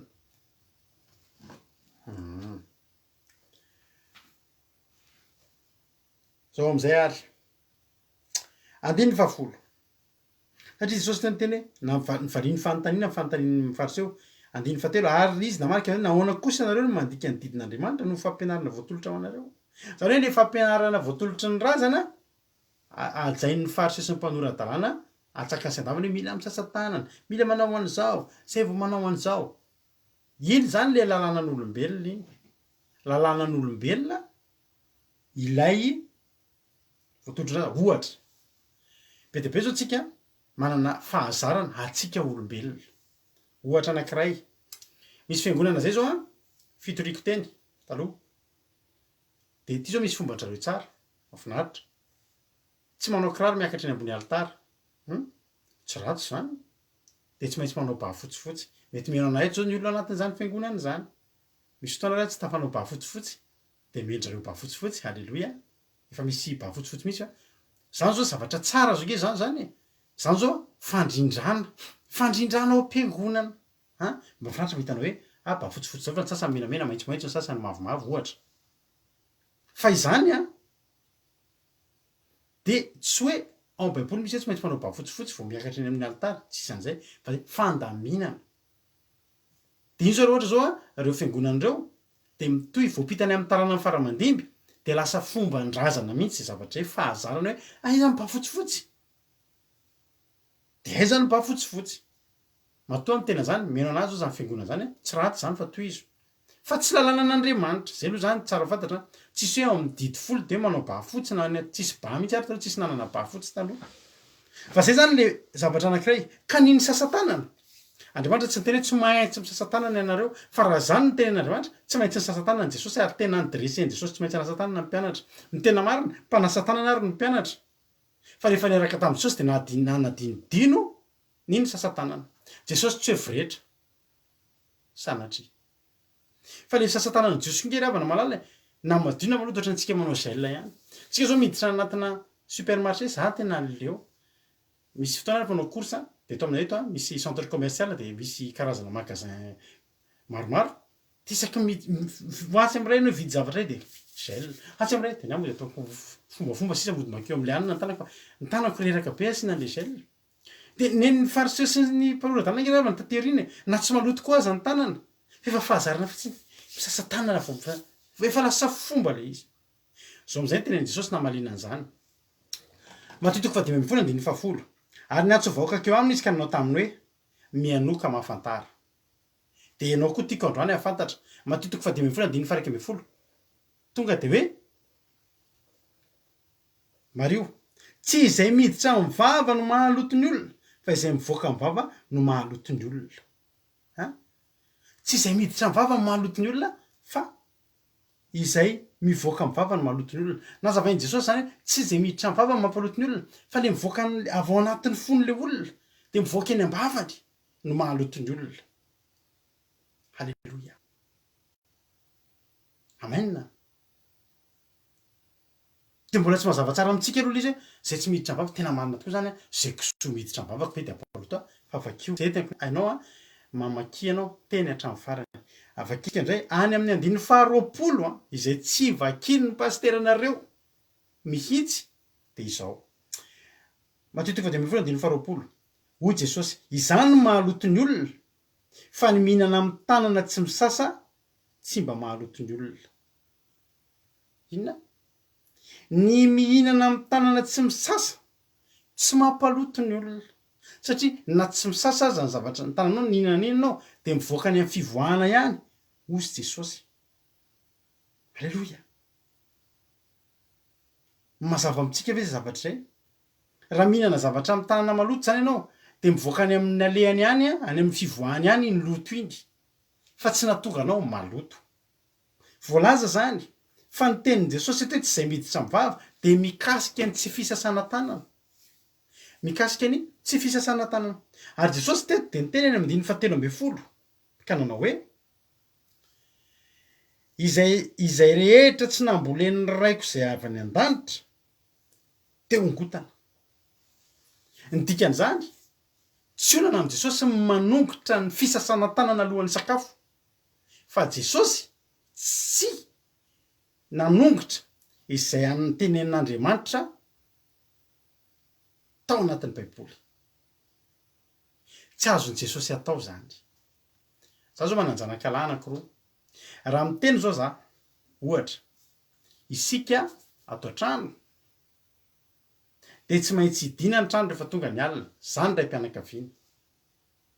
Manana droit ve re zanako hoe teny hoe tsisy an'izany reto fa diso dada, fa aza hidiny zany ny trano amin'ny alina. Zaza maditra mety manao an'izany. Jesosy tsy zaza maditra. Jesosy nanaja an'Andriamanitra. Tsy misy ny zavatra izay nitenenin'Andriamanitra ka nipotehany Jesosy na dia ray aza. Mitenena zany nareo amiko eto hoe zavatra nitenenin'Andriamanitra dia nipotehany Jesosy amin'ny zavatra ohatr' izany. Tsy namotika Jesosy. Misy ny zavatra izay lalàna tamin'ny taloha. Anisan'izany ny vehivavy anankiray mitsidra tsy mahazo miakatra, tsy mahazo miditra anatin'ny tempoly, ireny ravain'i Jesosy ireny. Satria ireny ilay lalàna mampisara-bazana. Fa ny lalàna mampisara-bazana amin'Andriamanitra tsy azon'i Jesosy. No kitihany ireny. Ka rehefa mamaky zany tsika hoe tsy izay mahaloto ny olona dia vakio hatramin'ny 19 fa nazavain'i Jesosy ny mahaloto ny olona dia ny mihinana amin'ny tanana tsy misasa. Izany no mampaloto ny olona, ilay zavatra miditra. Izany hoe resaka ara-panahy. Ka ny zavatra maloto ry havana malala, ny biby maloto dia efa nitenenin'Andriamanitra hatramin'izay ary mitondra loto. Hafa amintsika. 70 tsy fantatry nareo fa izay rehetra miditra ao amin'ny vava dia makao amin'ny kibo dia avoaka amin'ny fivoahana. Ampianaran'i Jesosy ke zany. Ka raha tsy misasa tanana, tsy olana zany. Satria ny zavatra niditra tao aminao tamin'ny fisasa-tanana na tsy fisasa-tanana dia mivoaka foana. Fa io dia tamin'ny resaka fisasana tanana manokana no resaka tamin'io. Mazava amintsika angambizay. Faharoa, Petera.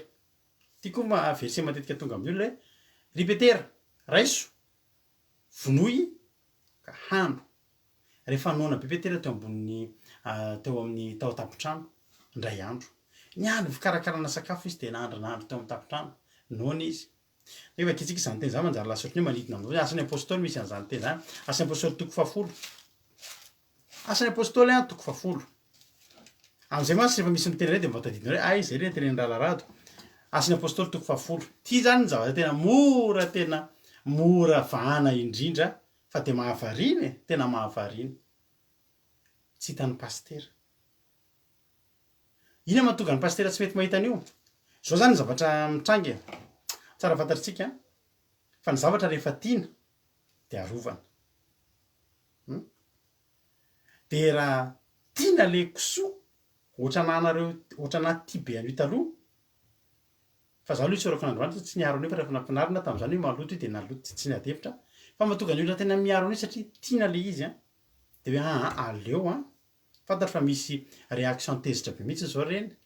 Fa zao enohitra amin'ny farany. Dia rehefa eo anareo afaka tezitra. Avy eo nareo na tsy manaraka ilay fandarina intsony mihitsy ary tena aiza indray resaka kisoa fa nangatahako anareo enohitra amin'ny farany fotsiny aloha. Aleloia. Ity asan'ny apôstôly toko 7 ity no mora hazavaina indrindra. Raha ohatra tsika mamaky tenin'Andriamanitra hatramin'ny farany, hatramin'ny voalohany ka hatramin'ny farany, ka ny voalohany tenin'Andriamanitra dia ny tsoramandry efa ampianariko anareo foana hoe raha tsy teo voafitaka sy overinareo amin'ny tenin'Andriamanitra raha tianareo azo tsara inona tiana lazaina dia vakeo hatramin'ny soramandry ny asa apôstôly toko fafolo dia zao ny soramandry dia zao ny amin'ny Cornelio ny amin'ny Cornelio tsy hoe ny amin'ny kisoa na ny amin'ny biby maloto fa ny amin'ny Cornelio dia zao nandeha Petera andininy asan'ny apôstôly toko fafolo andiny fasivy ary noho ny ampisy dia raha mbola nandeha teny an-dalana izy ireo ka miby teo akaiky ny tanàna dia niakatra teo ambonin'ny tapotrano Petera ka nivavaka rehefa tokony tamin'ny ora fahaenina amin'ny midi mihitsy zany dia noana loatra izy ka te hihinana fa raha mbola nataony nahandro dia azo tsindrimandry izy nisy fahitana izy zany andininy faraika ambin'ny folo ka nahita lanitra ny sokatra sady nisy zavatra nihidy natao lamba lehibe nampidinina tamin'ny zorony efatra eo amin'ny tany ary tao anatiny dia nisy biby rehetra tsy manatongotra efatra izay manatongotra efatra sy izay mandady sy mikisaka ety an-tany ary ny voromanidina ary nisy feonana taminy hoe mitsangana ary Petera vonoy ka hano voalohany indrindra fahitana zany nofy ohatry ny mahita fotsiny ianao fa tsy afaky nihinana raha teo ianao tsy afaky ny hamono ianao fa fahitana dia nahita hoe ry Petera vonoy ka hano andiny faefatra ambin'ny folo mba vakio kely hoe mba mario amin'ny baibolinao izy ty andiny faefatra ambin'ny folo fa io Petera sanatry tompoko fa tsy mbola ninona zava-padiana na tsy madio aho sanatry tompoko fa tsy mbola ninona zava-padiana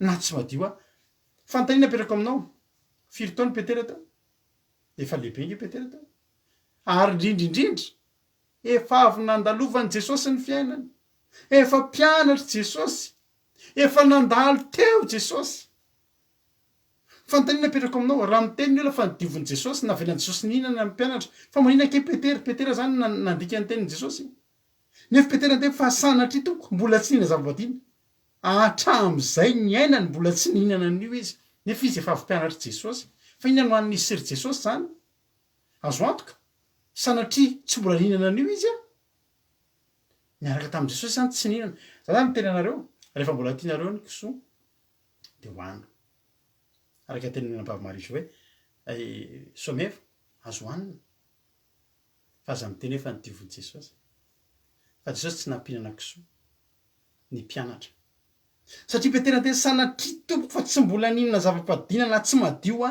satria ny Jiosy tsy mihinana an'izany Jesosy tsy nihinana an'izany ny mpianatra tsy nihinana zany raha azo ny hoanina io tsy trondro nomeny Jesosy ny mpianatra fa hena-kisoa alleloia fa zao mbola lidina fandroany le fahitana dia zao le teny izay efa nidiovin'Andriamanitra aza ataonao fady dia iny amin'izay ny olona rehetrarehetra to de miteny hitanareo zany efa nidiovin'Andriamanitra tsisy ao tsy mifady kosa zany efa nidiovin'Andriamanitra satria de marina ke zany nitenin'ke Andriamanitra hoe izay efa nidiovin'Andriamanitra aza ataonareo fady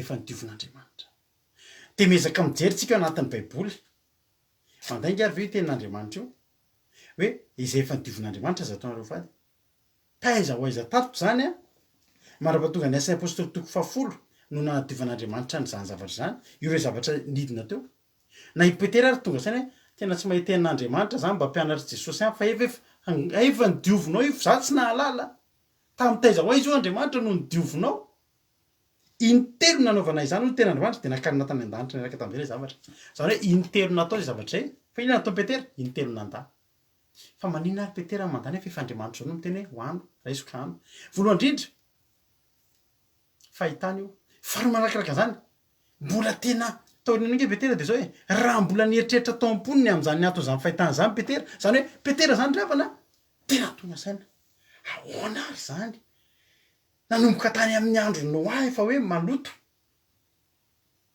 efa hoe tsy fihinana nefa za sena mihinana ahoana ary zany tena sasainy Petera ahoana teneniny hoe hoano a vonoy ka hano nefa tena tsy mbola niteny taniko mihitsy Jesosy na indray mandeha reo hoano a ary ny ten'Andriamanitra tena milaza hoe tena maloto a ahoana vao eo ampiandindinia amin'ny Petera hoe ina ary dikan'izany dia noho vakio ny ten'Andriamanitra andiny fafito ambin'ny folo ary mbola nieritreritra tao am-pony Petera ny amin'izay antony fahitana efa hitany dia indreo ny olona izay nirahan'ny Cornelio nanontany ny trano Simona ka nijanona teo am-bavahady dia niantso izy ka nanontany hoe namitoetra ao Simona na tsy ilay atao hoe Petera Simona Petera zany raha mbola nieritreritra tamin'ny fahitana Petera dia hoy ny fanahy taminy indreo misy telo aminy tady anao fa mitsangana ianao ka midina mandehana miaraka aminy. Alleloia. Mandehana miaraka aminy. Iangaviana aloha tsika mba tsy hanao appel rehefa ohatr' zao azafady. Alleloia.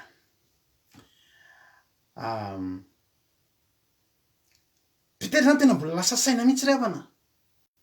Raha io efa azon'oanina tsisy nahalasa saina ny Petera. Fa lasa saina Petera hoe ohatry ny ianao teneniko hoe ohatra inona zavatra fady antsika gasy ohatra. Tsy fantatra.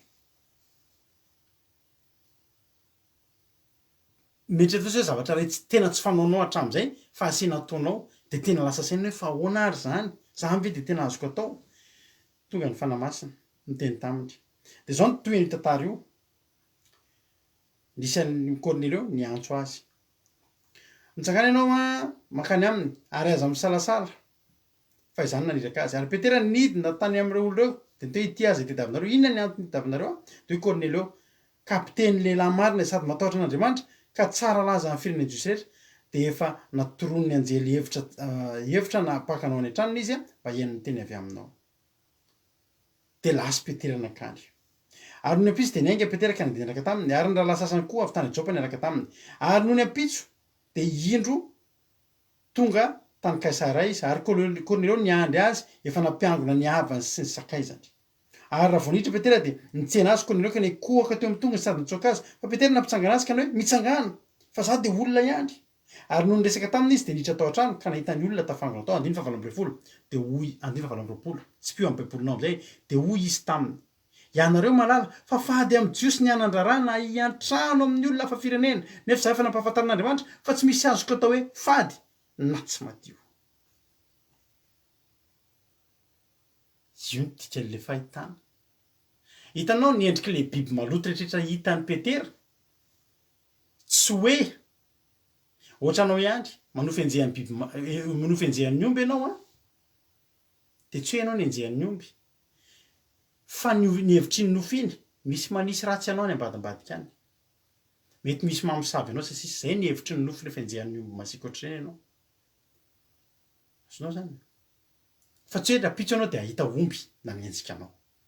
Ny dikan'ilay zavatra maloto, biby maloto sy biby madio rehetrarehetra ravana male le biby maloto tamin'ny nidina tamin'ny zavatra, tamin'ny lamba be, tsy zavatra hohanina fa endry tandindon'ny Cornelio izay hafa firenena izay fady tamin'ny Jiosy taka ny fadiany Petera ny biby maloto no nifadindry zareo ainy koa ny olona hafa firenena. De hoy izy Petera, fantatro ankehitriny, fantatro fa fady amin'ny Jiosy ny anandrarana sy antrano amin'ny olona hafa firenena nefa za efa nampahafantarin'Andriamanitra fa tsy misy azoko atao hoe fady na tsy madio. Io le tenin'Andriamanitra ny teny hoe hano efa nodiovin'Andriamanitra aza ataonao ho fady. Iny telo tonga taminy. Ny olona no nodiovin'Andriamanitra tsy misy intsony ny Grika, ny andevo, ny hafa firenena. Tsy misy intsony zany fa zay rehetra nandray an'Andriamanitra amin'ny alalan'i Jesosy Kristy de nodiovin'Andriamanitra. Ary Jesosy niakatra teo ambony hazo fijaliana ho fanadiovana ny olona, ho fanadiovana ny fahotantsika izay ho tsarovantsika amin'ny Pasika amin'ny sabata alina ho avy zao. Fa Jesosy tsy niakatra teo ambony hazo fijaliana ry havana ka nanadiovana kisoa. Raha zay ny eritreretrao za zany te mananatra anareo. Nareo raha te hihinana kisoa de hoany fotsiny.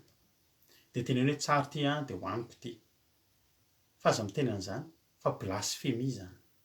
Ary tadiova ny olona manao blasphémie tsy azo famindraam-potsiny mandrakizay hoe Jesosy niakatra teo ambony hazo fijaliana nanadiovana kisoa ry havana malala. Tsika ry havana efa saika nampemitra an' Jesosy teo Getsemane hoe raha eo raha azonao atao esory amiko ity kapoka ty. Tsika olombelona ary saika ny abandonne Jesosy ry havana tsy vitako. De manana fotoana mety Jesosy hiakarany ambony hazo fijaliana de maty. Ry havana. Jesosy fe zany de Eli Eli lama sabachthani. De kisoa ve ry havana ny diovin' Jesosy teny. Aza atao an'izany reto fa tena mampalahelo reto Jesosy. Mato anahy de mato anao Jesosy nanadiovanao mba tsy hisy ho fady intsony amin'Andriamanitra isika na de hafa firenena aza fa satria efa nidiovina tamin'ny rahany Jesosy tsy efa nataoko ho madio avokoa. Lava ny fotoanantsika androany satria tiako ianao. Alleloia. Tena hoe ho resy lahatra ny am'zany am'ty androany ty. Zay ry havana malala no anton'lay fahitana izay hitan'ny Petera fa tsy hoe minany Petera kisoa na minany Petera rameva na minany Petera bibilava na minany Petera totozy. Alleloia. Fahatelo, ty koa zavatra anankiray. Misy matetika miteny amintsika. Aoka zay mihinana tsy ara-mahavy ny tsy mihinana.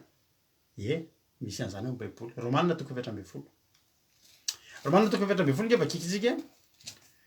Tsoga vitsivitsy ihany teny antsika manjary lava be fotoana. Romanina 7:20 de ny andininy voalohany sy faharoa sy fahatelo vakiko aminao. Hoy tena manitra. Ny soramandry ny amin'ny andraisana izay malemy finoana sy ny tokony ifandeferany.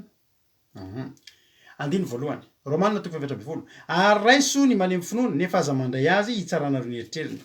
Ny anankiray mily fa mahazo mihinana ny zavatra rehetra izy, fa ny anankiray kosa malemy finoana ka de mihinana zava-maniry ihany. Voalohany, ny jiosy de nisy naneritreritry ohatr'izao, handatsadrafy atsika. Zava-mananaina ve rahalahy de ho vonoatsika.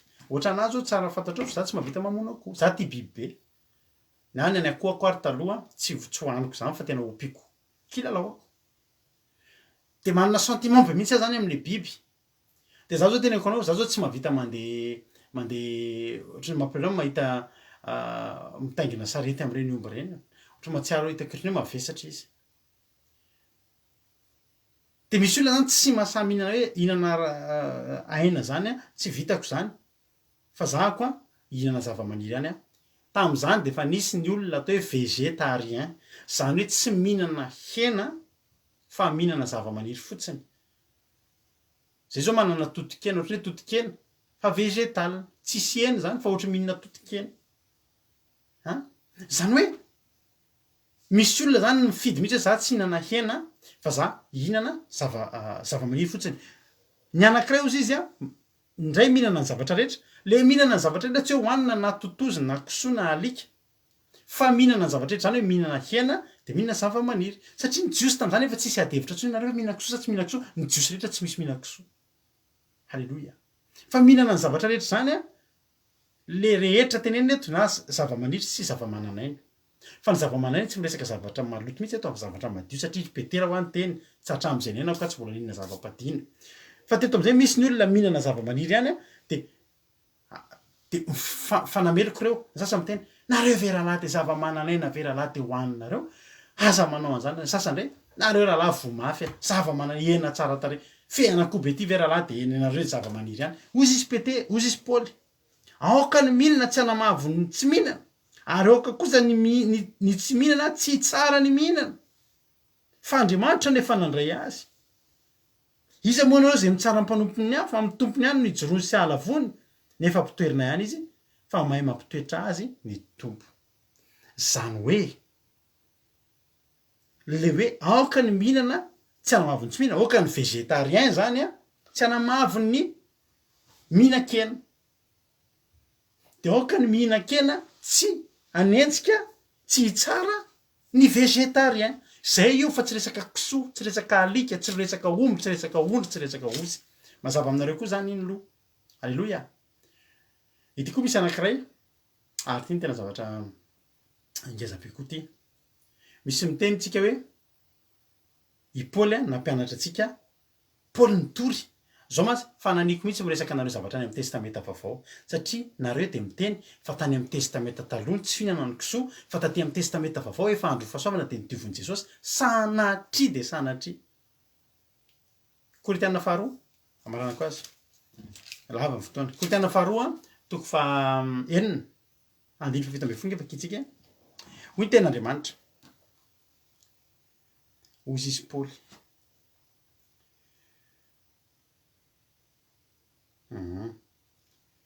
Ko mivoa eo aminy anareo ka misy rano no Jehova, ary aza manendry zay zavatra tsy madio, ary za handray anareo, ary oranareo ary ianareo zanako lahy sy zanako vavy, ho Jehova tsy to. Ao izy izy, aza manendry izay zavatra tsy madio. Any amin'ny testameta taloha tompoko iteny io, fa naverin'ny Paoly aty amin'ny testameta vaovao. Halleloia. raha vakiko hatramin'ny andiny faefatra amby folo ke dia azo tsara ary aza mety asiana zoka tsy atonina nareo ikambanareo amin'ny tsy mino fa inona ny iraisan'ny fahamarinana sy ny fahotana ary inona ny ombonana ny mazava sy ny maizina inona ny fanarahan'ny kristy beliara ary inona no iraisan'ny anjarany mino sy ny tsy mino ary inona ny ikambanany tempolin'andriamanitra amin'ny sampy fa isika ny tempolin'andriamanitra velona araka ny tenin'andriamanitra hoe onona eo aminy a sy andeo aminy ary ho andriamaniny a ary izy ho oloko aza manendry zavatra tsy madio ry havana paoly no miteny antsika an'izany aza manendry zavatra tsy madio ary jesosy averiko aminao ny teny jesosy teo a fa azy rehetra tsy nambolen'ny rainy dia ongotana fa azy rehetra nambolen'ny ray dia ampitoeriny zany teteny aminao androany ny nitenenin'andriamanitra tany amin'ny testamenta taloha dia namafisin'ny apôstôly a taty amin'ny sy najain'ny apôstôly taty amin'ny testamenta vaovao tsy fantatro zany nareo tsika nge mampalelina araka ny teko taminao za misaotra an'andriamanitra ny sokafan'andriamanitra ny saiko ary nisy nampianatra an'izany fa ianareo mbola mifidy efa mare fa mifidy ny inana io nge ryavana mampalelo ange nareo satria nareo mipanganaandriamanitra fa andriamanitra tsy olombelona ka anenina ka nyteny hoe madio ty dia ty maloto dia aveo teny tena azafady fa diso fa madio daholo le izy ary andriamanitra ny teny naneraka an' jesosy hoe tia tany mba ho faty ambony azo vitsany anadiovana antsika fa tsy anadiovana ny kisoa izay efa nytenen'ny fa maloto hatramin'izay amranako azy tanteraka dia zao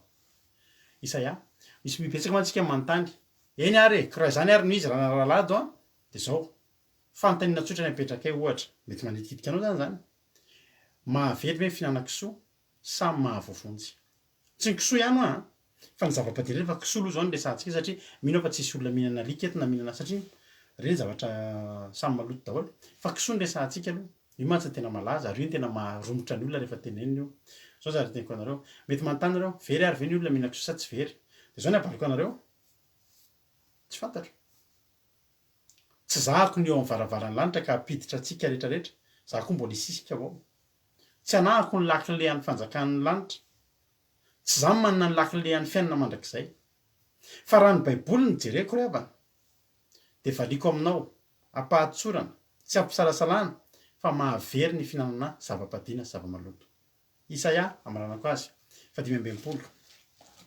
mario ty a dia androany ianao mety mbola ozy ianao hoe fa vakio a dia saitsaina amin'ny alina Isaia fa 5:21 hoy ten'andriamanitra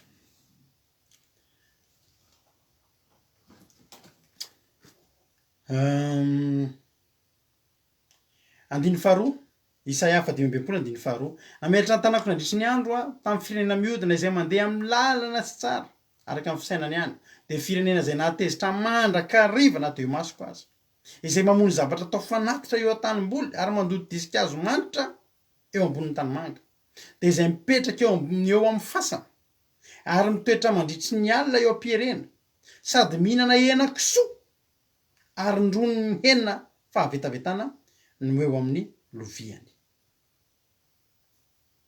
manina hony atao in'andriamanitra ireo ho aringan'andriamanitra ireo voalaza mihitsy izay mihinana henan-kisoa sy ny rony ny heniny fahavetavetana eo amin'ny loviany inona ry havana mbola tedavitsika zany hitaditsika hoe zany hoe dia resaka kody hoe misy kodin'izany ka kisoa io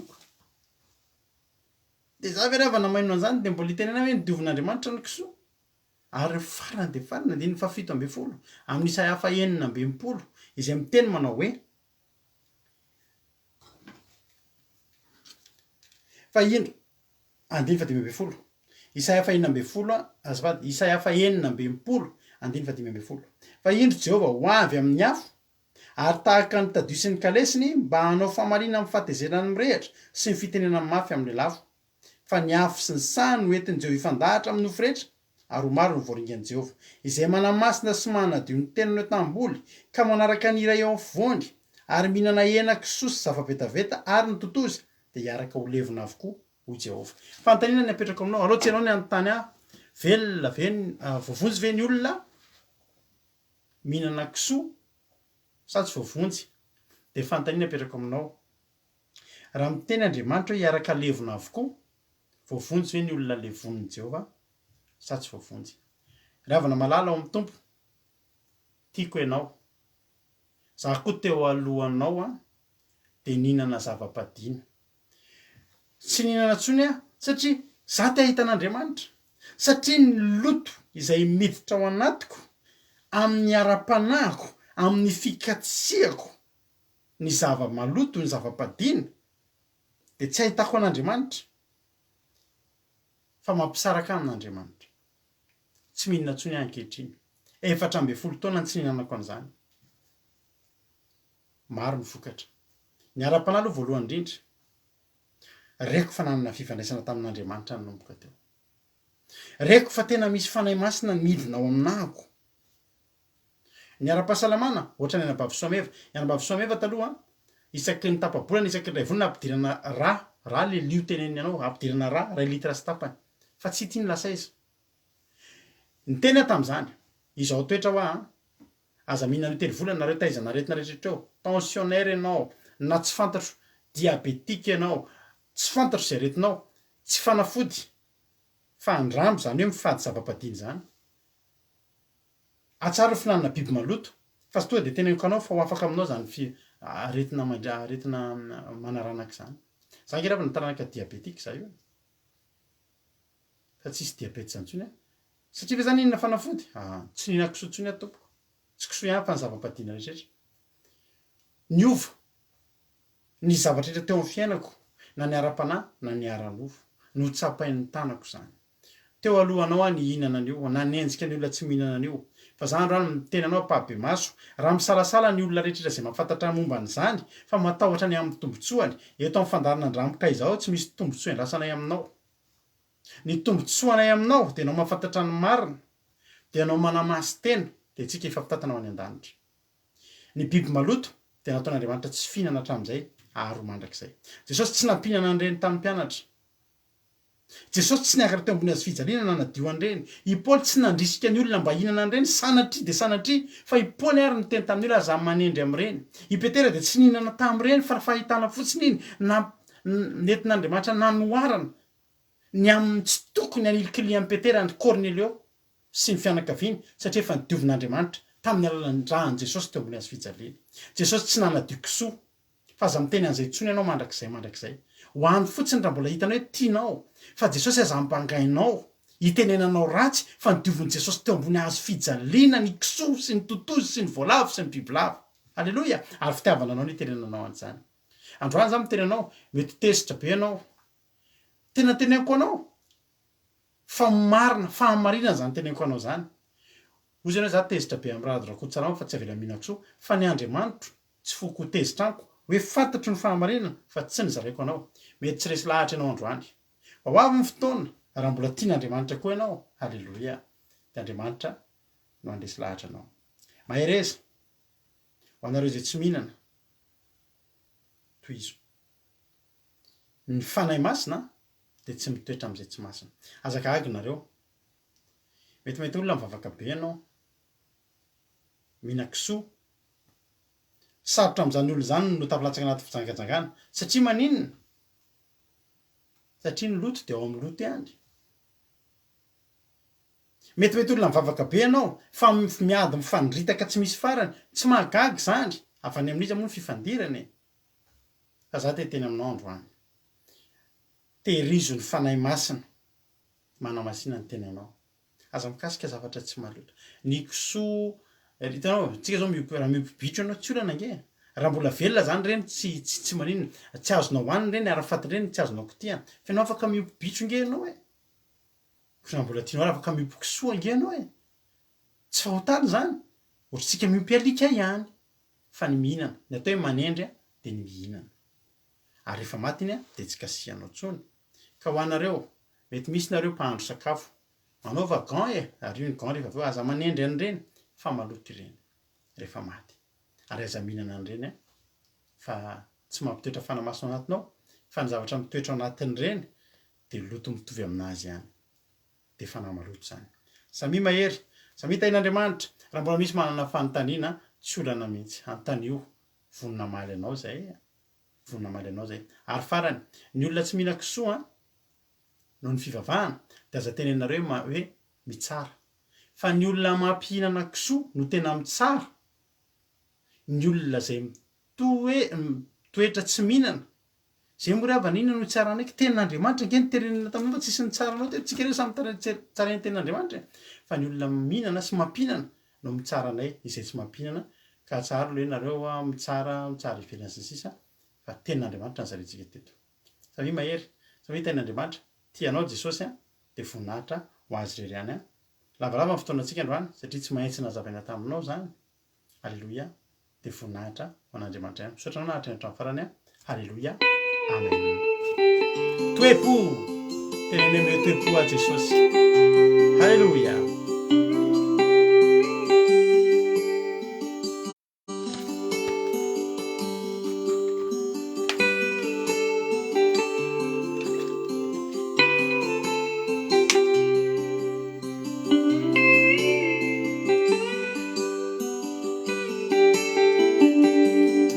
tsy moramora ny mankato manefy ny sitrapo mandany tenako tsy moramora ny manaraty milanjany azy fijalianao Kristy manompo anao Jesosy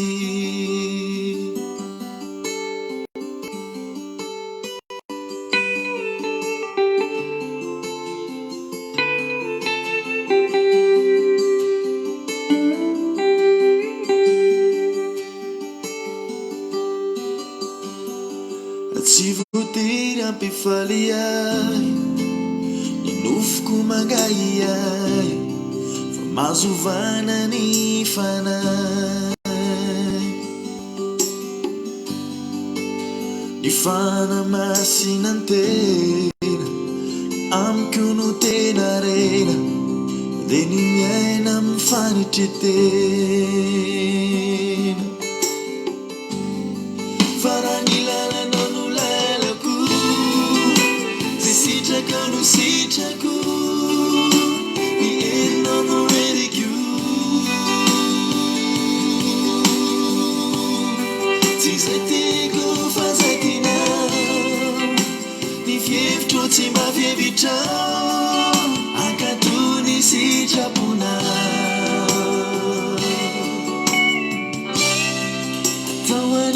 sitrapona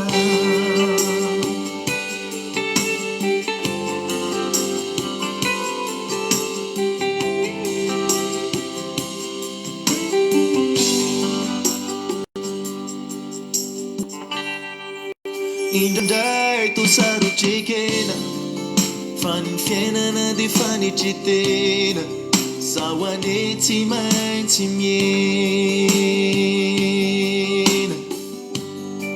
aleko mietry farany ambany isandratanao mambony zany hitany vazantany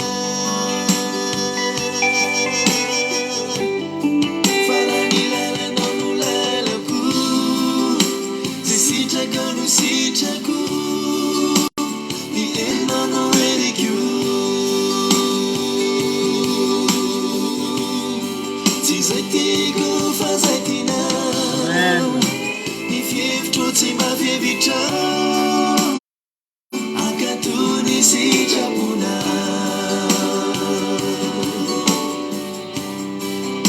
ho inona no atahorako raha ianao no ato anatiko ko inona no mampanahy fa amin'ery ny fanahy alosoantsy aia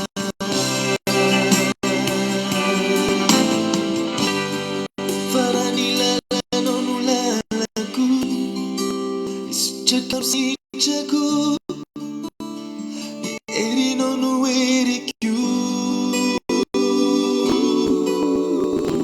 ty zay tiko fa zay tinao tsy fievitro fa fievitrao atao aneny sitrapona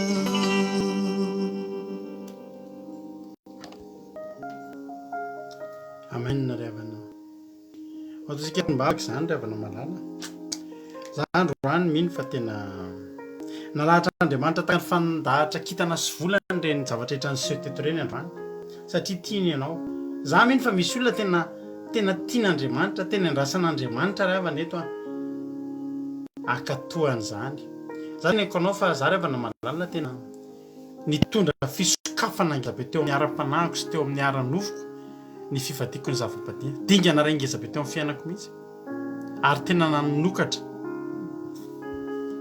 lalam-pitahiana teo amin'ny fiainako izao toetra araka ny teniko taloha hoe hatramin'izao hoe andramo fotsiny dia izao hoe tena misy za Andriamanitra nomboka androany hoe tsy hinana zany izahako toetra ianao fa raha vao mihafa baraka na vao mipotika ny fiainako ho alaiko baraka io raha dorakoto salama io fa fantatro izay noko ry havana malala ary ny zavatra zaraina eto zavatra niainanay fa tsy zavatra hitanay tamin'ny boky ny tantarainanao io aretinao tsy mety afaka io atsara ny finananao biby maloto io toetra ratsinao tsy mety afaka io atsara ny finanana biby maloto tianao ve ny anam-pahamasinana tena hoe andray avy amin'Andriamanitra atsara ny finanana zava-padina zava-maloto ry havana amasinina ny tenanao fa izay manam-pahamasinana hitan'Andriamanitra mino aho fa voarainao zany ivavakantsika amin'izao fotoana izao Jesosy malalo misaotra anao zay fa noho ny fitiavanao dia voatory teto izany teninao izay somary sarotra ihany no mamoaka an'izany Jehovahandriamanitra nefa noho ny fahasoavanao dia navelanao ho tapavoaka teto satria za mino fa misy fanahinao misy olona tianao vonjena eto Jehovahandriamanitra tianao ahita ny voninahitra ao dia raha isaha toetranao izy ireo Andriamanitra dia apahitao ny voninahitra ao mihitsy dia pory fo ihany ny androany dia androany ihany raha pitso sy ny raha fakapitso fa maloto ary tsy mitondra fitahiana reny zavatra ny tenenanao fa tsy madio reny saotra Andriamanitra eo tahinao iny Jehovahandriamanitra ny tsirairay avy fa Jehovahandriamanitra matoky sy mino androany fa ho betsaka indray ny izaha toetranao ary ahita fahasoavan'Andriamanitra tahaka ny anabavina ambinitsoa Andriamanitra izay resy lahatra tamin'ity androany ity raha misy koa ambadimbadika ao Jehovahandriamanitra resy lahatra dia aneo famantarana ianao amin'izany olona zany za androany mivavaka manokana mihitsy raha misy olona eto tena mandalo ady mafy misy olona eto tena mandalo aretina mafy tena apetrao fotsiny voadinao nge ravana malala androany tena teneno hoe za Andriamanitra hitsahatra amin'ny finanana biby maloto androany fa za tena mangataka ho anao androany fa anehoan'Andriamanitra zavatra tsy takatry ny saina teo amin'ny fiainanao ianao isy valim-bavaka ho azonao isy olana iva isy aretina ho sitrana amin'ny alalan'ny fanaovanao an'izay ary anomboka tsapa fanatrian'Andriamanitra ianao satria izao misy fahamasinana eo aminao misy fahadiovana eo aminao misaotra Jesosy jereo Jesosy ny tsirairay avy ianao mahitana ny ampondra olona ireo fa izay rehetra resy lahatra eto Andriamanitra ka hanatsahatra ny finanana an'ireny biby maloto izay nandidinao mbola namafisin'i Jesosy zanakao Jehovahandriamanitra dia tena hoe ianao aneo amin'izany olona zany ny herinao aneo amin'izany olona zany valipiti noho ny idirana tavy zany zavatra dingana angezabe zany misaotra Jehovahandriamanitra dia volosin'ny Satana kosa izay efa nroahany Jesosy naitana anatin'ireny kisoa reny Jesosy eo dia tsy afaka ny andotontsony ny olona tsy afaka andotontsony ny ara-panahiny olona andoton'ny sain'ny olona andoton'ny fon'ny olona ny anaranao Jesosy ny tanterahinao zany misaotra fa fantatro fa ianao mandresy lahatra eto inona moa izay Andriamanitra inona momba fandresen-dahatra afaka ho hitanay Jehovahandriamanitra fa ianao no mandresy lahatra ianao no reharehanay ianao no tokonay misaotra Jehovahandriamanitra miterana azy misaotra sy mivoninahitra anao hatramin'izay dia mandrakizay raha misy zavatra tsy voalazako teto Jehovahandriamanitra dia ianao no mahalala ny masoa dia ataovy mihoatra lavitra eo izay mba neritreretinay teto Andriamanitra ho tanterahanao ny fiainan'ny tsirairay avy misaotra raha eo dia voly Satana tsy afaka hitsaingoka anaty litera ray tamin'izay nafafy teto azy androany ho voninahitr'Andriamanitra halleloia amen ivavakantsika ho an'ny firenena amin'izao fotoana izao iaraka amin'ny anabavintsika Antonina Suzelle avy any Suisse tany tompo anabavy Suzelle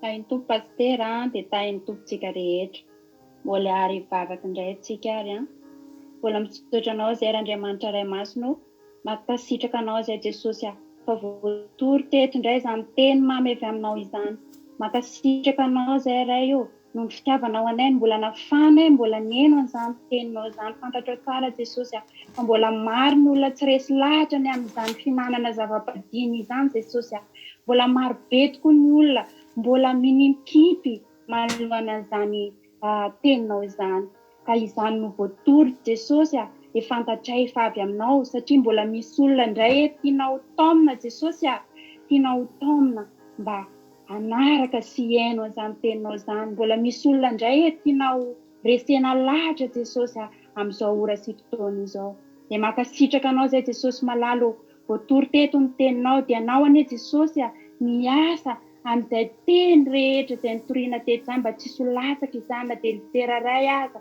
fa mba hamoza toeny any anatin'ny fony tsirairay avy izay neno izany teninao izany Jesosy malalo anjara mpanomponao no mitondra ny teny Jesosy fa mifanainao masina kosa no angatanay andresy lahatra nay tsirairay avy izay mbola tsy resy lahatra sy izay mbola misalasala Jesosy mba ho resy lahatra ny amin'izany teninao izany dia mankasitraka anao izay Jesosy malalo ny amin'izany fitiavanao izay ahafahana indray mbola nieno an'izany teninao izany indray ankehitriny Jesosy dia mitondra mbavaka ny firenenay Jesosy tsisy miafina aminao firenenay Jesosy ny fahamaizina anatin'ny firenenay io ary ny mahatonga an'izany Jesosy dia noho ny mbola tsy fenonay ny teninao noho ny mbola tsy fanaranay ny didinao Jesosy maro tokoa ireo fiangonana izay mbola tsy mitory an'izany finanana zava-padiny izany maro Jesosy ireo fiangonana izay mbola tsy mampianatra ny fahamarinana izany fa izany no mitarika aizina ao anatin'ny firenenay satria tsy akasitranao izany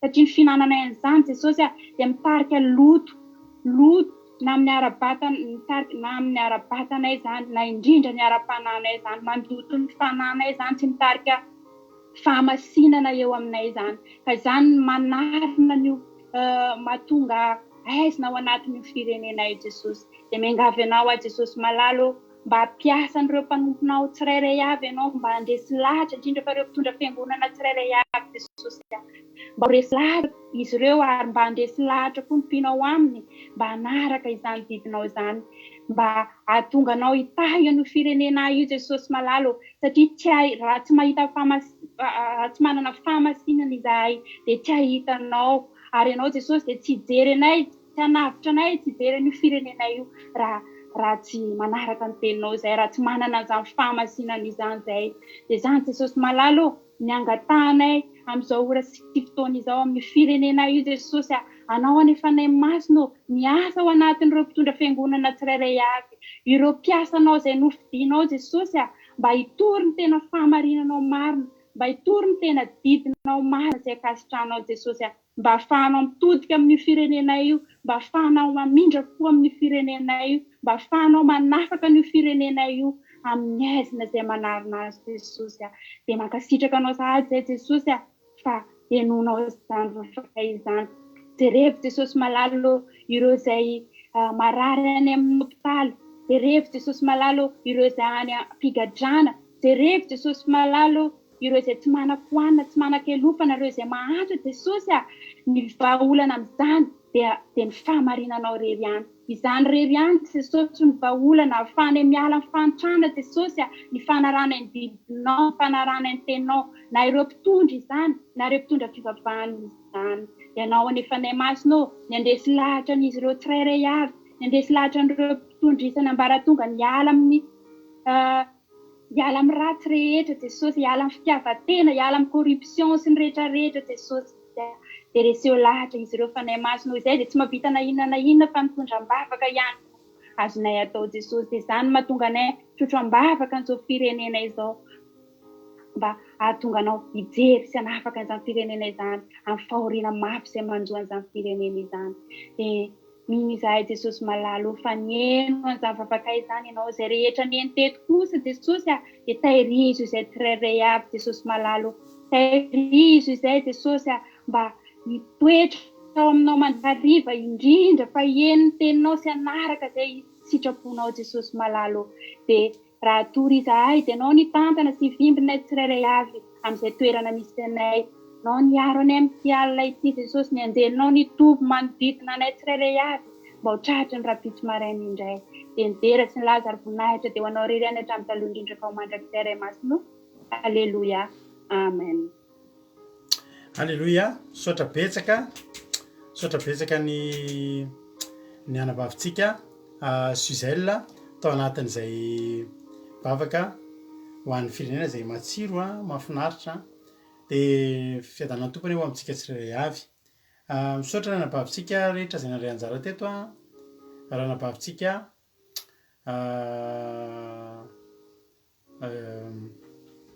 raha anabavintsika izay nandray anjara teo satria maro be moa nandray anjara teo dia ny saika tsy tadidiko hoe raha lahy Jonathan vavaka fanomboana mijoro vavolombelona raha nabavy Rolia sy raha nabavy Maolo Falia nitory teny nafinaritra be nampahery raha nabavy Soameva ary vavaka firenena raha nabavintsika Suzelle samy tain'Andriamanitra efa lasa be mihitsy fotoanantsika androany nefa zava-dehibe ihany koa no fampianarana ny ainantsika teto androany miaraka amin'ny fijona vavolombelona raha mbola tsika amin'irao lanitra Jesosy dia eo tsika rapitso dia samy mahery samy tain'Andriamanitra azadino ny manohana ny groupitsika kamarera izay manohana antsika ny sahirana any Madagasikara tsy anahitana lava-pitsony satria efa lasa ny fotoana www.andramakaizao.com afahanao mbola mihaino ny fandaharana Andramakaizao amin'ny Aki Radio toriteny isaky ny adiny efatra isaky ny adiny telo amin'ny ray amin'ny efatra amin'ny fito amin'ny folo maraina mandeha eo izany toriteny izao rapitso amin'ny folo maraina raha tsy naino hatramin'ny voalohany ianao dia amin'ny ray amin'ny efatra amin'ny fito amin'ny folo alina ihany koa misy ny toriteny samy tain'Andriamanitra saotranao nahatra hatramin'ny farany voninahitra dia ho an'Andriamanitra iray makatoava dia ho tain'Andriamanitra ianao halleloia amen. Mahery izy daholo.